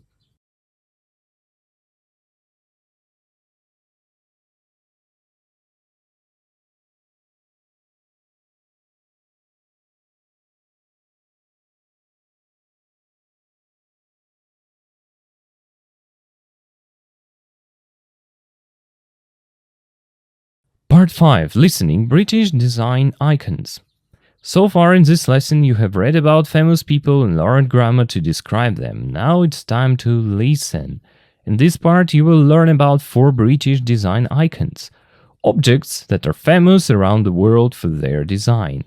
You'll listen to an audio guide from an exhibition. Your job is to listen for facts and make notes. This is an important skill. In real life, we often listen to get information. Let's begin. The 4 British design icons. Here are the 4 designs you will learn about. The red phone box, those bright red telephone boxes that you see in photos of London. The angle pose lamp, a desk lamp with springs that you can move in different directions. The penguin book covers, the simple and classic design of penguin paperback books, and the miniskirt, the short skirt that became famous in the 1960s. All of these designs are considered classics. They have appeared on British stamps and are recognized all over the world. Activity A. Before you listen, look at the 4 designs. In which decade do you think each one was created? Take a guess for each one. Write down your ideas. For example, 1950s or 1940s or 1990s. It will be your guesses. Then you will listen and check your answers. 10.3. 1. In 1924, the Post Office organised a competition to design a new phone box. The winner was the architect Giles Gilbert Scott. 2. George Carwadine licensed his design for the angle-poised desk lamp to a company who brought it out in 1935. 3. The classic penguin book cover was designed by Edward Young in 1946. 4. In 1966, Mary Quant saw a group of tap dancers at a nearby school, which inspired her to create the miniskirt.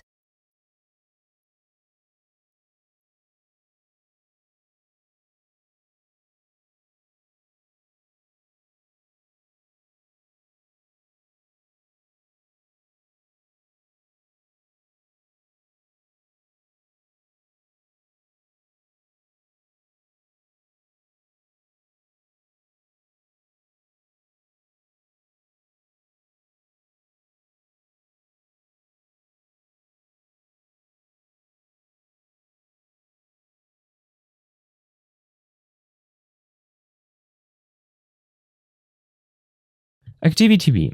Listen and make notes. Now you will listen to an audio guide for an exhibition about British design. This is audio 10.4. As you listen, make notes about each design. The book gives you some keywords to help you. These are the topics you should listen for. Write down the important information next to each one. Pause the video after each section to give yourself time to write. But before, let's read what you need to listen for. 1. The red phone box. Listen information about the post office. What was their role? Liverpool Cathedral and Tate Modern. Who designed these? Red, silver and blue. What colors were suggested? The Royal Academy in Arts in Piccadilly. What is special about this location? Libraries and art galleries. What is a connection? 2. The angle post lamp. Suspension systems for cars, system for stability. What is a connection? Carwadine's company going bankrupt. What happened? The human arm. How did this inspire the design? The angle post model 1227. Why is this model special? Hospital theaters and military airplanes. Where else was it used?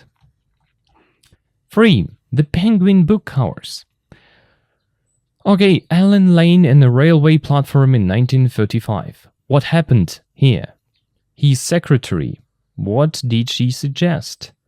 Edward Young and London Zoo. What did he do there? Agatha Christie and Ernest Hemingway. Why are these names mentioned? Orange, blue and green covers. What did these colors mean? And finally, the miniskirt. The Beatles and the First Man on the Moon. Why are they mentioned? Bazaar in the King's Road. What was this? Mary Quant's school uniform. What did she do? Tap dancers and the mini. How did these inspire the miniskirt? Coco Chanel. What did she think of it? Okay, now listen to it carefully, make notes as much as you can, and then check your ideas. 10.4. 1. The red phone box. In 1924, the Post Office organised a competition to design a new phone box. The winner was the architect Giles Gilbert Scott, who also designed Liverpool Cathedral and the building that is now Tate Modern. The first phone box was built in London in 1926. It was painted red to make it easy to see at a distance, although Scott had originally suggested silver with a blue interior. With the arrival of mobile phones in the 21st century, people didn't need phone boxes anymore, and most of them have now been removed. However, today they are considered design icons of historic importance, and several are now tourist attractions, including one of the original ones next to the Royal Academy of Arts in Piccadilly. Others have found new lives in local communities as mini libraries or art galleries, and a very few still survive as working phones. 2.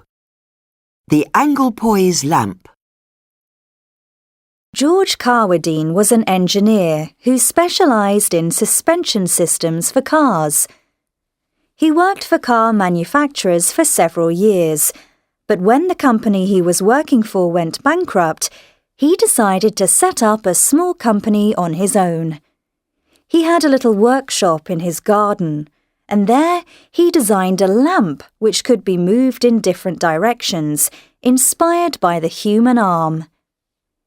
He licensed his design to a company which made the springs for his lamps, and in 1935 they brought out the 3-spring Anglepoise desk lamp. It was an instant success, and the exact same model, the Anglepoise 1227, is still made today. Carwadine later developed many variations on the original design, including lamps for hospital operating theatres and for military aeroplanes. But it is the classic, ever-popular Anglepoise 1227 which is today considered an iconic British design. 3. The Penguin book covers. Penguin Books was started in 1935, although the classic cover was not designed until 11 years later. In 1935, publisher Alan Lane was at a bookstall on a railway platform looking for something to read, but he could only find magazines. He decided that people needed to be able to buy books that were good quality fiction but cheap, and not just in traditional bookshops, but also on railway stations and in chain stores. Lane wanted a dignified but amusing symbol for the new books, and his secretary suggested a penguin. So graphic designer Edward Young was sent to London Zoo to make drawings of penguins. The first penguin paperbacks appeared in the summer of 1935. They included the works of Agatha Christie and the American writer Ernest Hemingway. The classic book cover was designed by Young in 1946. The books were colour-coded: orange for fiction, blue for biography, and green for crime. The way people thought about books had changed forever. The paperback revolution had begun. The cover designs of Penguin Books have changed a lot over the years, but the original 1946 cover, which is considered a design icon, was recently brought back and is also used on mugs, notebooks, and other items. 4. The miniskirt. The 1960s was famous for many things, from the Beatles to the first man on the moon. But the miniskirt remains one of the decade's most long-lasting icons. Mary Quant was a British fashion designer who had a boutique called Bazaar in the King's Road, the most fashionable shopping street of the time. As a girl, she had always tried to make her school uniform skirt shorter, to be more exciting looking. In 1966, she saw a group of tap dancers at a nearby school in very short skirts, with socks and dance shoes. This inspired her to create the miniskirt, which she named after her favourite car, the Mini. However, the miniskirt was not popular with everyone. Coco Chanel described it as just awful, but Quant's customers loved it. Before the 1960s, young women had been expected to dress like their mothers, but this was about young people looking young. Although 1960s fashion soon changed to the long hippie clothes of the 1970s, The miniskirt has never disappeared and is still worn today by women of all ages all over the world.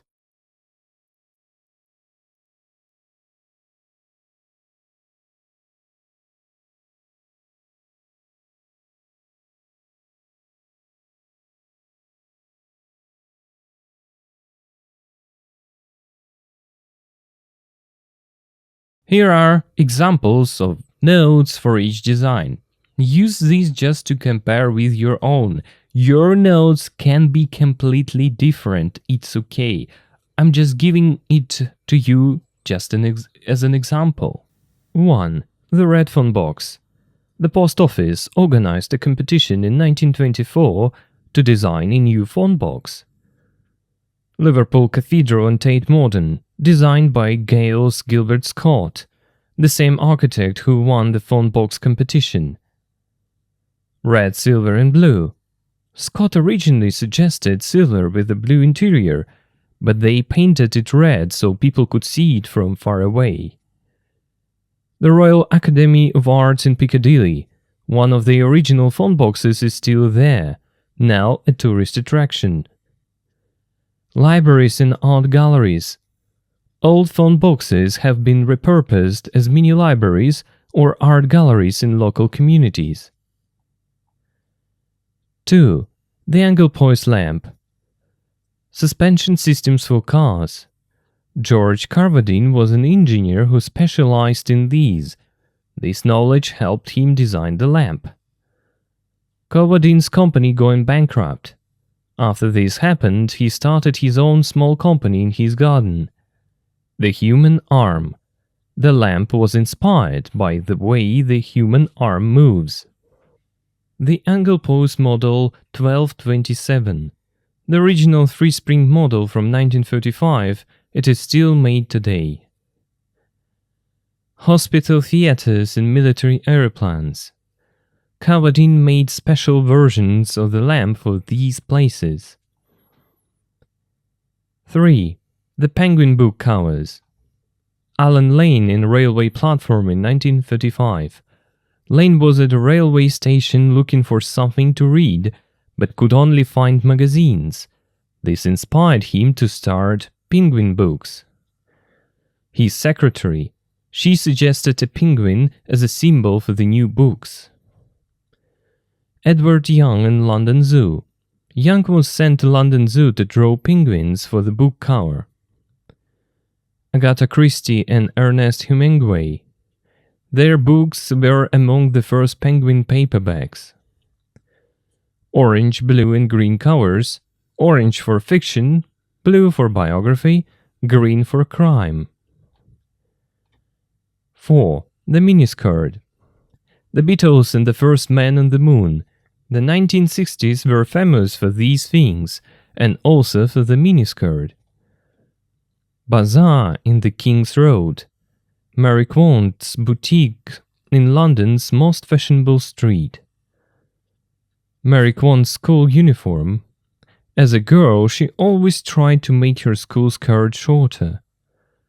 Tap dancers and the mini. She saw tap dancers in short skirts. She named the miniskirt after her favorite car, the Mini. Coco Chanel.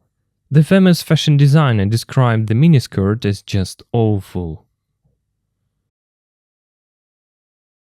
Activity D. Cover and remember.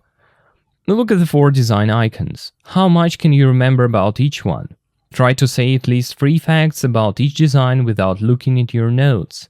For example, the red phone box was designed in 1924. It was originally supposed to be silver, but they painted it red so people could see it. The Anglepoise lamp was inspired by the human arm. It was designed by an engineer who worked on car suspension systems, or something like that. Actually, this task is optional. You can skip it, or you can try to remember something.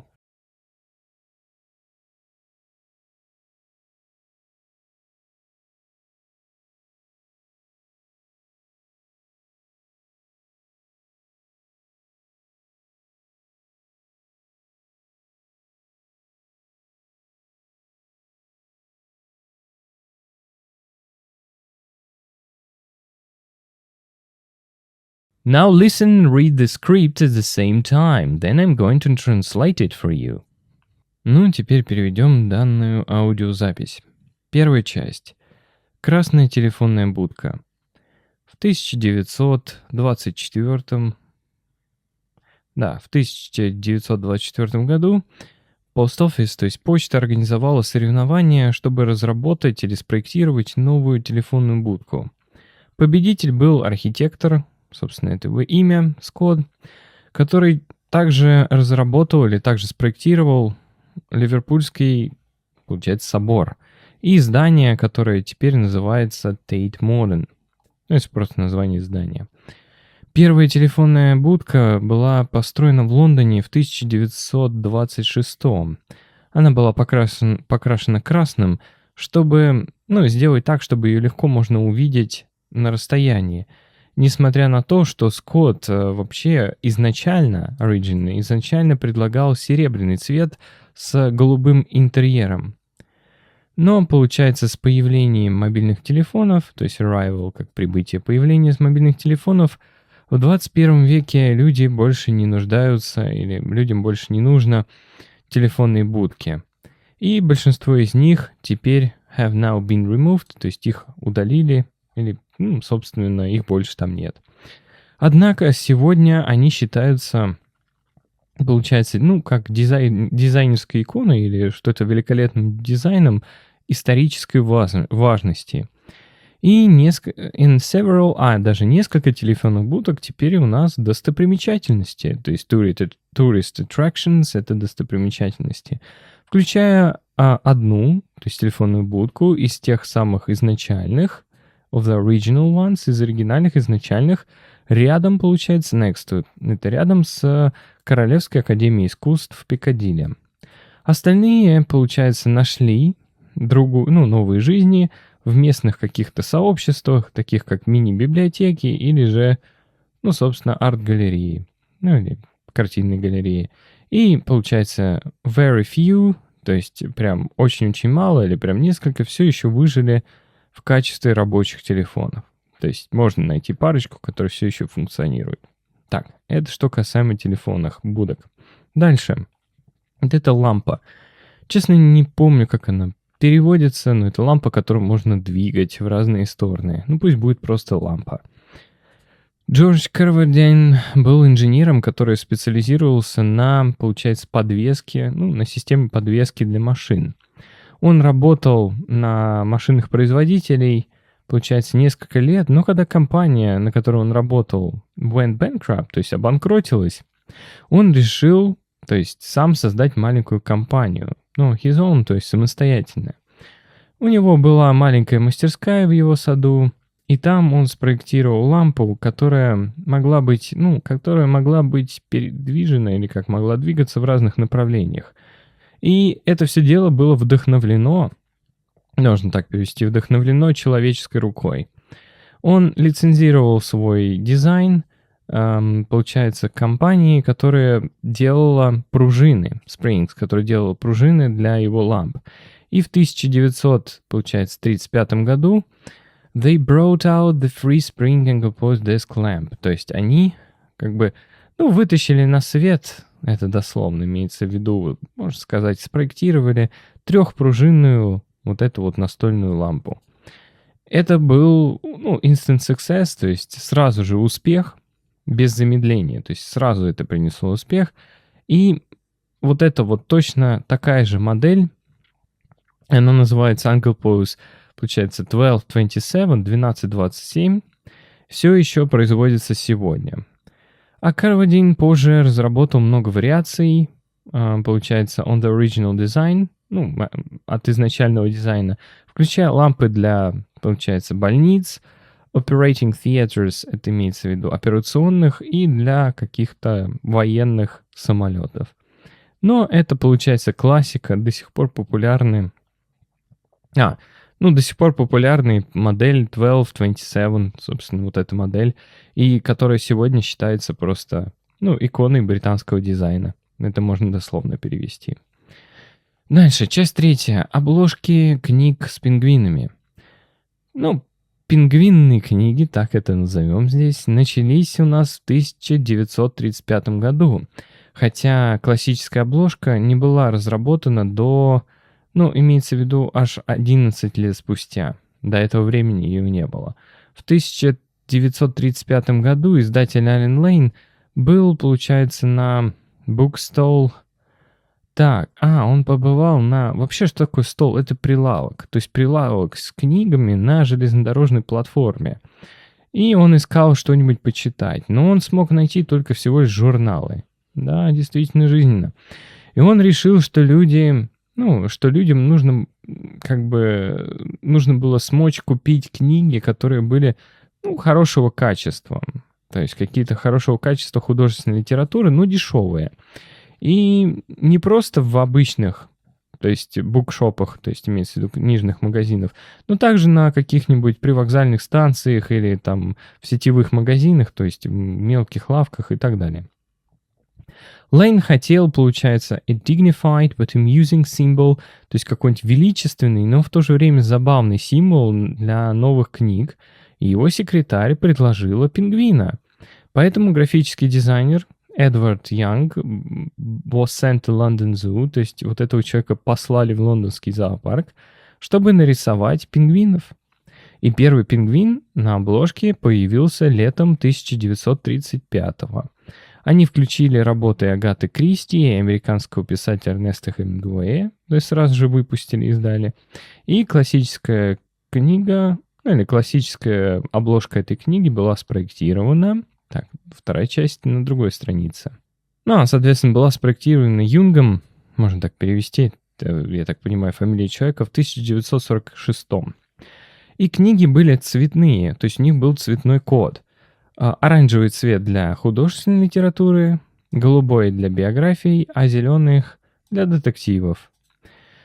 Так, и the way people thought about books had changed forever. И, имеется в виду, аж целое мышление людей про эти книги изменилось навсегда.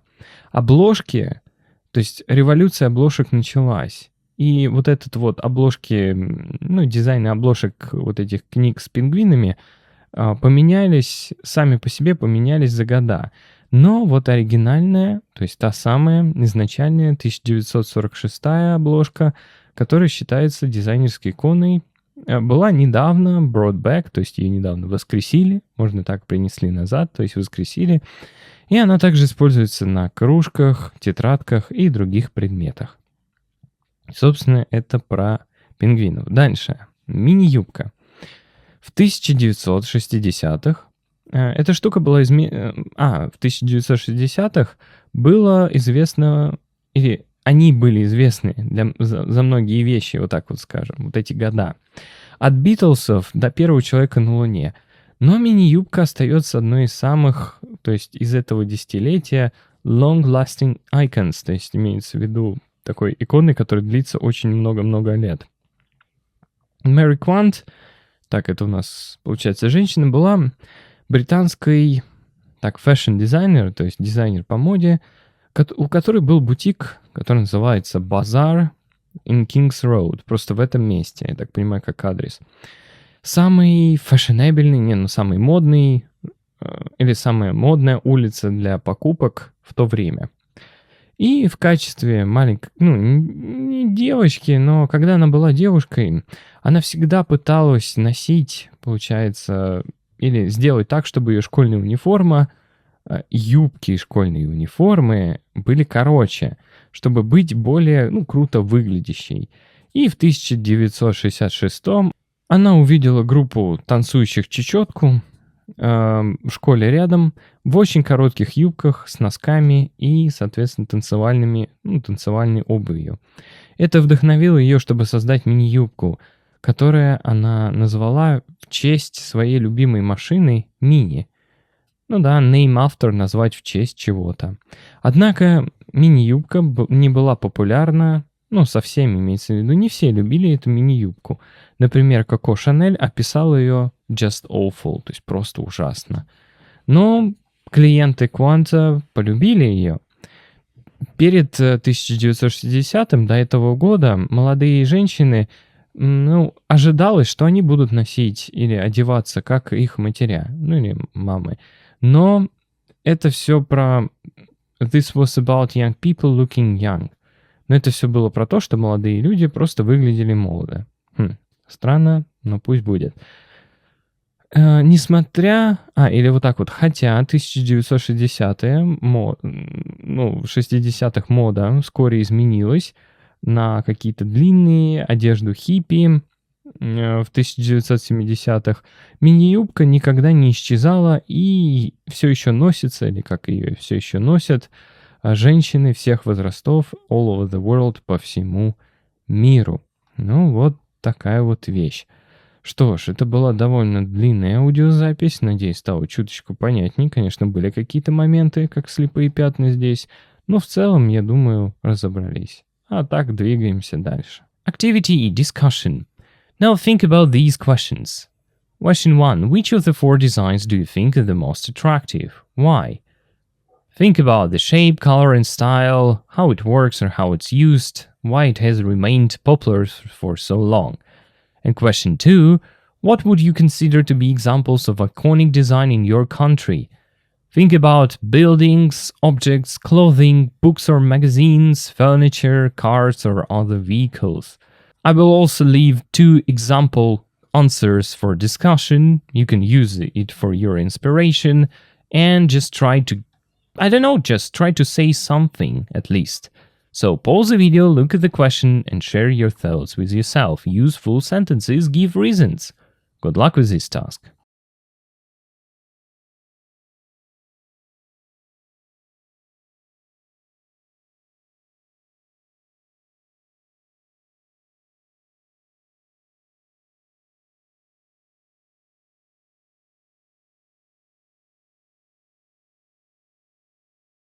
Okay, part 6. Speaking, talk about your icons. Throughout this lesson you have learned about icons, famous people who died in 2016 and British design icons that are recognized around the world. Now it is your turn to talk about the people and things that are iconic to you. In this part you will think about your own idols and icons, you'll write down names in different categories, then you will share your ideas with yourself and explain why you admire them. This is a chance to use all the vocabulary and grammar you have learned. Let's begin. So, activity A. Write your icons. Look at the 7 categories below. In each rectangle, write the name of a person, thing or place that fits the category. Try to fill as many rectangles as you can. Actually, all of them, it would be better. Take a few minutes to think or write. You can choose anyone or anything from your country or from around the world. So, rectangle 1. A famous dead person who you admire. Rectangle 2. A famous living person that you admire. Rectangle 3.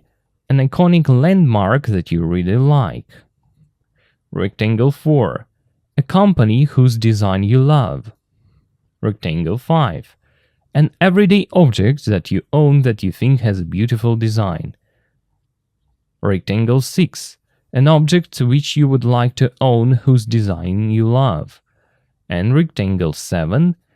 A DVD cover, film poster, book cover that you think has a great design. Okay, think about it and write 7 names of the things, people or objects.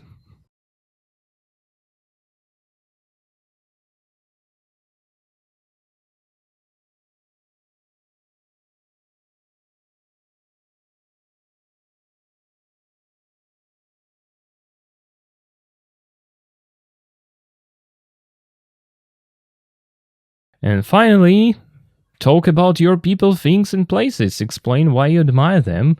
Let me do it first. Okay. So, rectangle 1. A famous dead person who you admire. This is always a difficult question for me because I don't really admire people in general.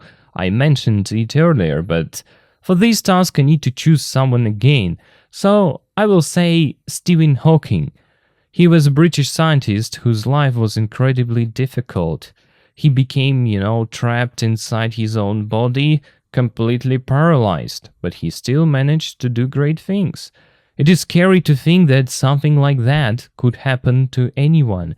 He was unlucky because of his disease, but also lucky that technology could help him work and communicate. His story showed that the human spirit can overcome almost anything. Rectangle 2. A famous living person that you admire. Also, this is a tricky one because I don't really follow famous people, but if I had to choose, I would say the authors of the English File textbook. They aren't famous like actors or musicians, but they have done a tremendous job. Thanks to them, we can enjoy learning English with a well-structured course. Of course, no textbook is perfect, there are flaws and sometimes cringe moments, but overall, it has everything that ESL students need. So yes, I admire them for creating something that helps so many people around the world. Rectangle 3. An iconic landmark that you really like. I will choose the Eiffel Tower in Paris, France. I know this is a common answer, but honestly I don't know much about architecture or landmarks around the world. I admit I'm quite ignorant about these things, so it is difficult for me to choose something I truly admire, but the Eiffel Tower is famous for a reason. It is beautiful, iconic, and represents an entire country. I hope you will have more interesting answers to share. Rectangle 4. A company whose design you love. I would say Adobe. There is something about their programs that is hard to explain, but I really enjoy looking at Photoshop and Premiere Pro. Their icons are simple and great at the same time, and sometimes I think about trying other programs, but when I look at them, I feel a bit disappointed. Adobe just has a clean, professional look that works for me. Of course, this is only my opinion, but I think their design team does an excellent job. Rectangle 5. An everyday object that you own that you think has a beautiful design. I don't know, my cat. Nature is the best designer, and my cat is proof of that. Hundreds of years of breeding have created these wonderful colors. I cannot even properly explain what color he is. The breed is called Golden Chinchilla. His fur is a mix of gold, silver and white and shines in the light. Every time I look at him, I'm amazed at how beautiful nature can be. Okay, rectangle 6, an object which you would like to own that you think has a beautiful design. Again, this is difficult for me to choose, but I think some computer cases have really nice designs. The ones that look like something from a cyberpunk movie, with all the lights and cooling systems visible through glass panels. They look futuristic and exciting. If I could own something like that, I would feel like a hacker, in a science fiction film every time I sat down to work. So yeah, I would love to have a computer with that kind of design. But it's primitive, I admit it. Rectangle 7. DVD cover, film poster, book covers that you think has a great design. I honestly cannot choose just one. I think DVD covers, film posters, and book covers all have something interesting about their design.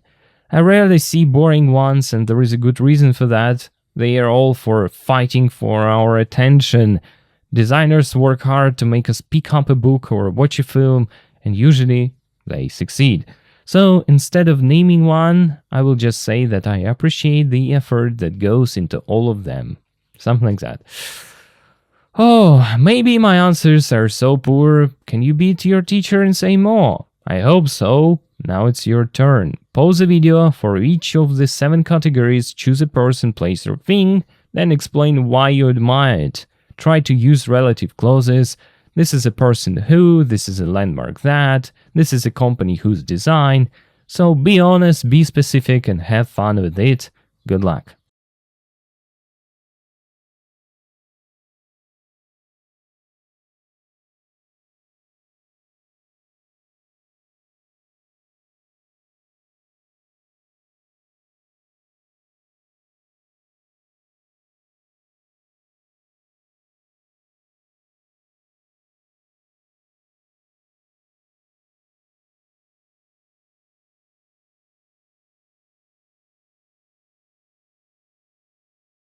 Part 7. Vocabulary, pronunciation, compound nouns, and word stress. In this lesson, you have learned about famous people and iconic designs. Now it's time to focus on vocabulary and pronunciation. you will learn about compound nouns, when two nouns come together and make one new word. Compound nouns are everywhere in English. You see, words like bus stop, toothbrush, sunglasses are all compound nouns. In this part, you will practice forming them, pronouncing them correctly, and then test your knowledge in a fun vocabulary race. Let's get started. So, what is a compound noun? One more time. A compound noun is when you put two nouns together to make a new word with a meaning. For example, bus plus stop, bus stop. The place where buses stop. Amazingly, yeah? Tooth plus brush, toothbrush. The brush you use for your teeth. Sun plus glasses, sunglasses. So glasses that protect you from the sun. Sometimes compound nouns are written as one word, toothbrush, sometimes as two words, bus stop, and sometimes with a hyphen, mother-in-law, but the meaning is always connected. So, activity A, match the compound nouns. Look at the two columns A and B, match a noun from column A with a noun from column B to make a compound noun. All of these compound nouns appear in this lesson. That's a kind of hint. Pause the video and try to match them. Write down your answers. When you're ready, play the video again to check.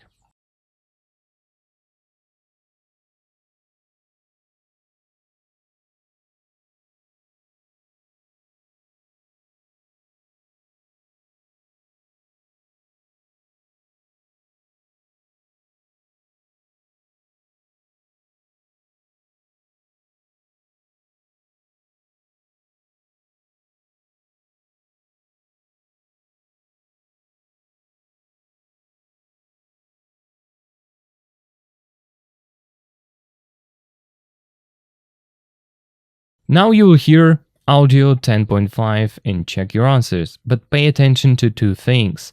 Which two compound nouns are written as one word? Which noun is stressed more, the first noun or the second noun? 10.5. Paperback, Book cover. child prodigy, Car manufacturer. desk lamp, Songwriter. phone box.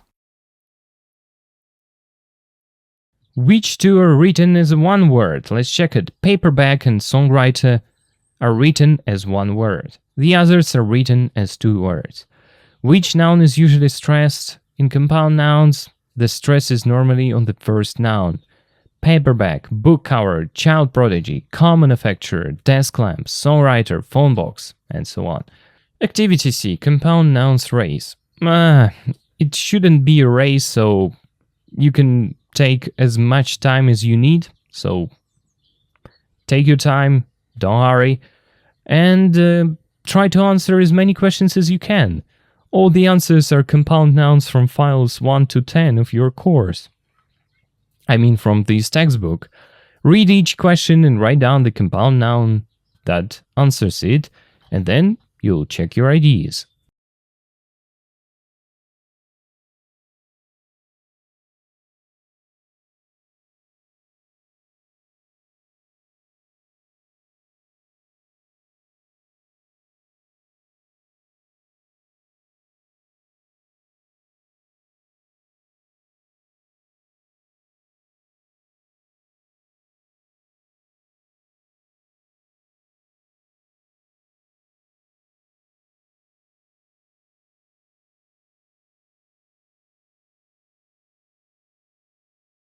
Compound nouns race. 1. What do you call part of a road that only bicycles can use? Cycle lane. 2. What do you call the busy time of day when many people are going to work or going home? Rush hour. 3. What might you have to pay if you park in a place where you shouldn't? Fine. 4. What do you need to book if you want to play tennis with someone? Tennis court. 5. What do you call a long line of cars that can't move? Traffic jam. 6. What should you put on when you get into a car? Seatbelt. 7. What do you call the person who is in charge of a school? Head teacher. 8. What do you call the music in a film? Soundtrack. 9. What kind of books or films are about the future of an outer space? Science fiction. 10.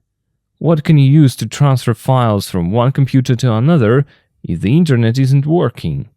Memory stick. 11. If you're in a lift and you press G, where do you want to go? Ground floor. 12. What do you call a school which is paid for by the government? State school.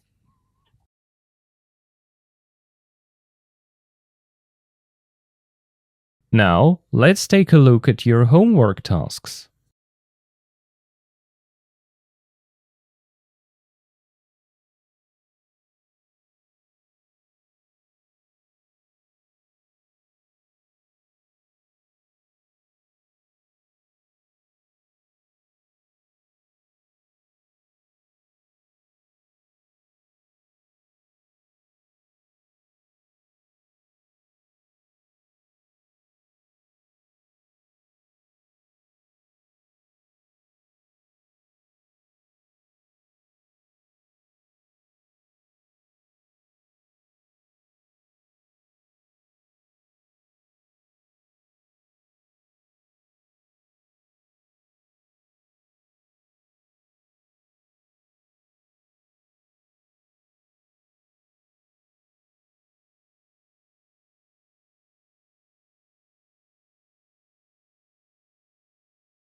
Теперь информация для тех, кто ищет разборы рабочих тетрадей, там, где выполнены все задания и даны мои комментарии.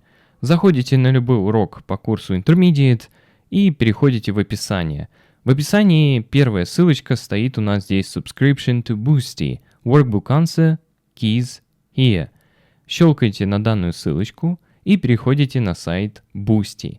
Далее производите регистрацию, то есть любым удобным способом. После этого вы можете оформить любую из данных подписок. В самой первой подписке Student разобраны рабочие тетради. После того, как вы подписываетесь, переходите в главное меню, где есть удобная навигация. Вот здесь English File Elementary, English File Pre-Intermediate, English File Intermediate. В принципе, то, что нам нужно. Щелкайте на данную ссылочку Workbook, вас переносит к данному посту. Там будут даны ссылки на видео с разборами рабочих тетрадей. Они будут постоянно обновляться, то есть выходит новый юнит, автоматически здесь появляются разборы и рабочие тетради. Это поможет вам лучше разобраться в домашней работе, ну а мне в свою очередь поможет продолжать выпускать данные видеоролики, потому что, ребят, честно, без вашей поддержки делать это очень-очень тяжело. Спасибо за внимание. Переходим к заключительному слову. Wow, you have reached the end of Unit 10A, Idols and Icons. This was a big unit with a lot of new information. Take a moment to be proud of everything you have achieved. Let's look back at what you have accomplished. Actually, you read about 9 iconic people who died in 2016. You studied defining and non-defining relative clauses. You practiced by creating your own quiz questions.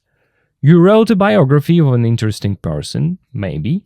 You listened to an audio guide about 4 British design icons. If you didn't hate that audio, that's good. You spoke about your own icons, and you learned about compound nouns and word stress. Wow! Why this unit matters actually? Icons are all around us. They are the people we admire, the objects we love, and the places we remember. Now you have the language to talk about them. When you meet someone new, you can describe the people who inspire you. When you see beautiful design, you can explain why you like it. When you read about a famous person, you can understand the text better. Relative clauses are everywhere in English. In news articles, in books, in conversations, people use them all the time. Now you understand them. And you know, learning a language is like building a house. Each lesson is a new brick. Today you added many new bricks to your kind of English house. Some days the work feels slow, some days it feels difficult, but every brick matters. So keep working, keep practicing, and one day you will be amazed at how far you have come. And look, here we go again. It would be so nice if you could support me by putting a like on this video and subscribing to both the YouTube and Telegram channels. That really helps more people find these lessons. And the best thing you can do, the thing that helps me the most, is to subscribe on boosty.com. Your support allows me to keep making more wonderful lessons like this one. Now I think that's all for today. Thank you for watching, thank you for learning with me. I'll see you on the next video. Bye bye and take care.